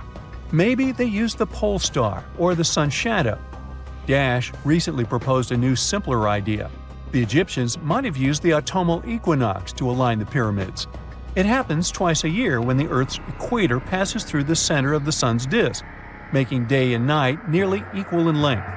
To test his theory, Dash conducted an experiment on the 22nd of September 2016, the first day of the fall equinox. He used a special rod the Egyptians had to cast a shadow and tracked its tip at regular intervals, forming a smooth curve. By connecting 2 points of the curve with a taut string, he created an almost perfect east-west line. Dash noted that on the equinox, the shadow's tip runs in a straight line, nearly perfectly east-west, and with a slight counterclockwise error. There's a similar error in the pyramids. Although his experiment was conducted in Connecticut, Dash believes that the same method would work in Egypt. All the ancient Egyptians needed was a clear, sunny day. They could determine the fall equinox by counting 91 days from the summer solstice. But they left us few clues, and no engineering documents or architectural plans have been found that explain their methods. So they might have mapped shadows, but it's not definite. Now, scientists have long wondered how heavy stone blocks were carried to the pyramid sites, and they might finally have an answer. A research team from the University of North Carolina, Wilmington, has discovered that 31 pyramids are likely to have been built along a long-lost ancient branch of the River Nile. It's now hidden under desert and farmland. For many years, archaeologists have thought that ancient Egyptians must have used a nearby waterway to transport materials, equipment, people, and whatever else they needed to build the pyramids on the river. But up until now, they weren't certain of the location, shape, size, or proximity of this waterway to the site of the pyramids. The group of researchers used radar satellite imagery, historical maps, geophysical surveys, and sediment coring to map the river branch. They believe it was buried by a major drought and sandstorms thousands of years ago. The team managed to go below the sand surface and get images of some hidden features thanks to radar technology. They found hidden rivers and ancient structures running at the foothills of where most of the ancient Egyptian pyramids lie. The discovery of this extinct river branch helps explain the high pyramid density between Giza and Lisht, in what is now an inhospitable area of the Sahara Desert. Now, Egypt isn't the only country with the most pyramids in the world. The champion's title here goes to its southern neighbor, Sudan. It has between 200 and 255 pyramids, compared to Egypt's measly 138. They were built by members of the Kingdom of Kush, an ancient civilization that ruled the lands along the Nile River many years ago. They started erecting pyramids around 500 years after the Egyptians had stopped doing it. Their pyramids are much smaller than the Egyptian ones, but were built for the same purposes. Archaeologists are still working to find out how the pyramids in the Sudan were built, how long it took to complete them, and what happened to their society. That's it for today. So hey, if you pacified your curiosity, then give the video a like and share it with your friends. Or if you want more, just click on these videos and stay on the bright side.